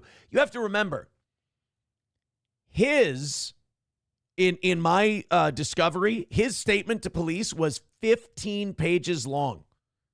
The rest of the pages were 14 and a half pages long with 4 other people combined. Nick was 15, April was 10, and the other 3 people involved were 4. 4 pages. I mean, so you kind of see, you know, who was the driving force between. Again, I totally did what I did, 1,000%, but the driving force behind it, it was revenge for the revenge porn. It was revenge. That was the motivation, not justice. I do believe the prosecutor in my case had her eyes on justice, 1,000%. That's why she dropped the felony. But the motivation to go to the police was Nick's bloody vengeance. He was going to get this man. And it's good that April talked to somebody and told them that and said, look, Nick manipulated me. Nick was way worse than Aaron was. Nick was tweeting as me and had my phone. It's good to hear it from someone who heard it from April, you know? I mean, Keanu's out there as well, and Keanu told the truth, but I feel vindicated. If that's true, I feel vindicated. And, of course, Nick's a liar, which is not exactly the, you know, tallest mountain. You know, it's not hard to climb that mountain to believe it. Dub with $1 says, I doubt this interests most viewers, but I am curious about the History Channel's Pawn Stars and American Pickers regarding how countless YouTube videos say they are RIP or in jail. Well, no, I think one of the Pawn Stars guys is in jail, isn't he? Pawn Stars jail. None of the Pawn Stars cast members are currently in jail. Chumley was arrested in 2016 and faced drugs and weapons charges. Pleaded guilty to a felony weapons charge and a misdemeanor drug charge, resulting in probation and counseling. American Pickers Jail. Mike Wolf from American Pickers sentenced to life imprisonment. There you go. Pawn Stars dead. Richard, the old man Harrison, who co-owned the pawn shop, and Adam Harrison, son of Rick Harrison, have passed away. There you go. That's what I know, buddy. Goat Mulp with 279 says, Chad looks like catfish. Seriously, Google catfish wearing sunglasses. Thank you for the 279. Goat Mulp. Catfish wearing sunglasses. Does this look like Chad Zumach? That's where's the one with him wearing sunglasses? There you go. There's a catfish wearing sunglasses. You know, I see what you're talking about. You get the mustache off of here. I can see what you're talking about. Catfish wearing You know what? Fuck it. I'll go with it. I'll go with catfish wearing sunglasses. My Lost Interest says Nick said April gave him permission to share the text at Hackamania. Maybe he wasn't lying if he wrote the texts himself. Yeah, I mean, that email says that Nick put April up to making that up. I mean, guys, I fucking told you I'm tired of being right. I'm tired of being right. If that was real. If that was real. But a lot of people have theorized that he was writing those tweets, so that wouldn't be the first person to say that. TM Zumock, breaking news. Chad also says they're all gay. Well, that's true. Everyone is gay. 100% gay. All of them. Ninja Turtles next to Chad is a 100% lookalike. Okay. Let's take a look at, I have a big thank you I have to throw out. Those of you who said do the extra half hour, you'll get it. I can assure you, you are correct. We were at $30 when we went into that story. And as I look right now, Biden crime family says, let's get some money to Johnny, and throws us $50.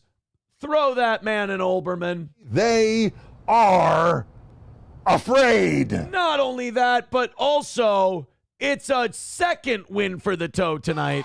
But I'm afraid I've got some bad news. It also means we are back to perfect. Thank you so much. Boy, I'm sorry to Alyssa Clips. I gave her a lot of stuff to clip out tonight. I'm sorry. Angel Roll says Mike Wolf is not in jail. Chad Buzamok says, even if it's real, I still think you're a goo guzzler. Yeah, but you probably thought I was a goo guzzler before Nick ever said anything.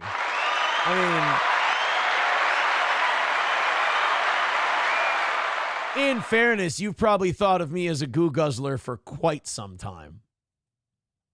That none of that Nick stuff changed your mind one way or the other. You were pretty dug in and pretty set. There is another. Oh, look at that. Oh, Jim Stansel just followed me on Twitter.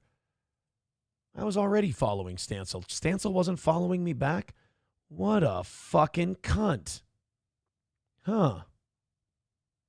I love that lawyer emailed someone and said, Cheney was our nanny for about 6 years. I saw Nick's videos. She would never, ever do anything like that. Oh.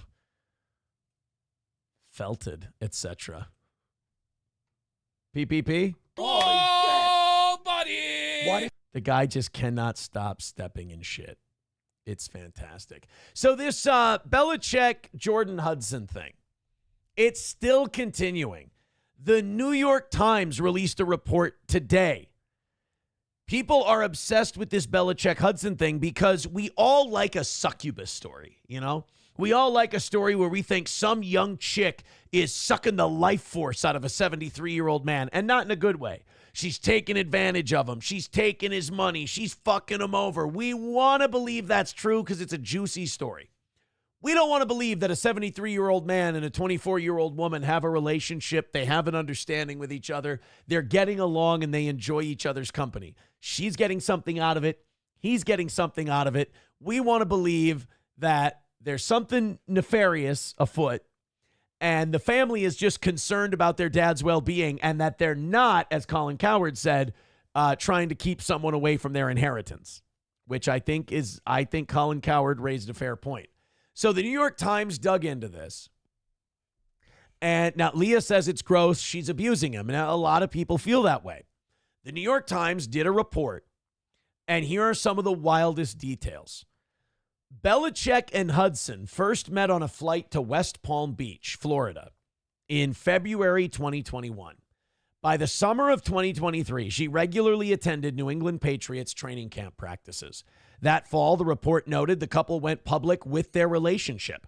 Although the relationship is relatively new to the public, the two have reportedly decided to take things to the next level. She has hobnobbed with celebrities, promoted political causes, and somehow amassed a real estate portfolio worth more than $8 million. Now, they're kind of being dicks when they say somehow. That somehow is Bill Belichick is worth $100 million. That's where the somehow comes in. All to the bewilderment of the coach's fans and those close to him. Now, in fairness, the fans' opinion doesn't fucking count. Many of whom consider her a distraction or worse. And Miss Hudson has told at least one person that she and Belichick are engaged to be married, to which I'm sure the kids are like, no. Now, somebody said it this morning. They're like, Aaron, you don't think Bill would get a prenup? It depends, man. If he's in love with this 24-year-old chick and he's up to his fucking eyeballs, I mean, hopefully, but maybe not. You know, those young 24-year-olds bat their eyes and go, why would you need a prenup? Are you planning on leaving me? I don't know. Like, does Bill have that post-nut clarity to be like, I got to fucking protect myself here? Or again, does she have her hooks in? This winter, producers at NFL Films decided that a new season of its sports docuseries, Hard Knocks, would focus on Bill Belichick and his efforts to rebuild the North Carolina football program. HBO agreed to air it. But days before they were set to announce the series, Hudson demanded that she be granted content approval and partial ownership of the show. You gotta give her this. She's got giant fucking balls. If Matt Patricia had these kind of balls, he wouldn't still be Belichick's lackey and bagman. Now, she does fancy herself as Bill Belichick's like brand manager. It's going to work out great, Bill. Ms. Hudson demanded she be granted content approval of Hard Knocks and partial ownership of the show. According to a person familiar with the deal, who spoke on the condition of anonymity because they were not authorized by producers to speak to a reporter. At that point, NFL Films pulled the plug. By the spring, Ms. Hudson was focused on applying for a slew of trademarks for phrases associated with Belichick's leadership of the Patriots, including trademarking no days off and do your job. Wow, she's, I'll say I want to hate her. I really do, but she's not dumb. She's a ball buster. Trouble is, the Patriots have held trademarks on these phrases for years. So Miss Hudson took a page from Taylor Swift, who re-recorded some of her albums as Taylor's version after her original recordings were sold without her involvement.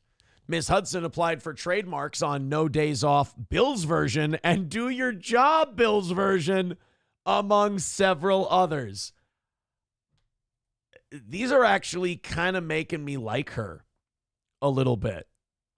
Like, she's got some balls. Now, In the Wild says, holy shit, she's nuts. Oh, no. Like, Bill needs to get the fuck away. She's crazy, but she's crazy like a fox. Like, she's in there and she's got Bill by the balls and she's going to make the most of it. You got to give her that. If she's working smart. My Lost Interest says, ooh, boy, she's got hooks for hands. No shit, right? As part of her efforts, you're going to love this. You're not going to believe this one. You thought the last three were nuts.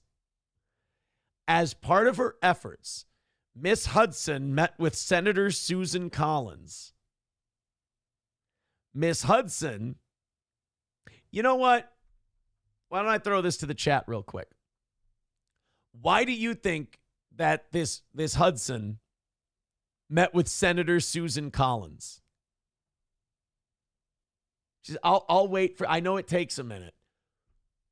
Why do you think that she met with Senator Susan Collins? What could possibly be the reason that she would do that? Ooh, I should take this down. We've knocked out that $30.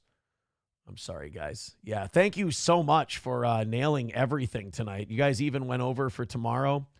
I appreciate that. McBuster says, she's meeting with Senator Collins because Bill's running for senator. Oh, you were so close. Miss Hudson is dabbling in global politics. When Zoran Milanovic was reelected president of Croatia, Miss Hudson posted photos of her and Mr. Belichick meeting with him and his aides in Zagreb, Croatia, which is where Zangief is from, I believe.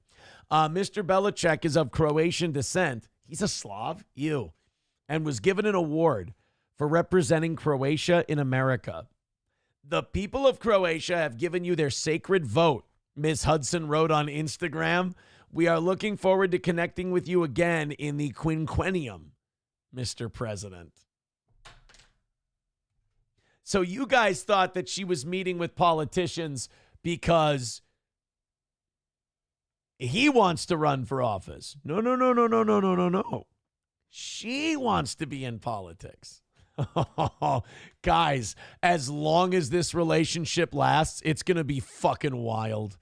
Oh, God, this is going to be good. Because before we read all this stuff, all this shit was in my head. Like, I was like, oh, I bet you she's crazy, and I bet you she does this, and I bet you she thinks who the fuck she is. And then, like, that was just me going like, you know, oh, I hope it's this because that's a better story. But now that it's kind of been confirmed in the newspaper and like the New York Times is writing about it, she really is that big of a fucking problem. And like, good for her. Like, it looks like she's trying to get out of this as much as she can. But if you're Bill, you got to be careful because not only is she ambitious, not only is she hungry, but she's not dumb. She's not an idiot. Chad Buzamog says, I bet she says, I just want the dick and totally not the money, right?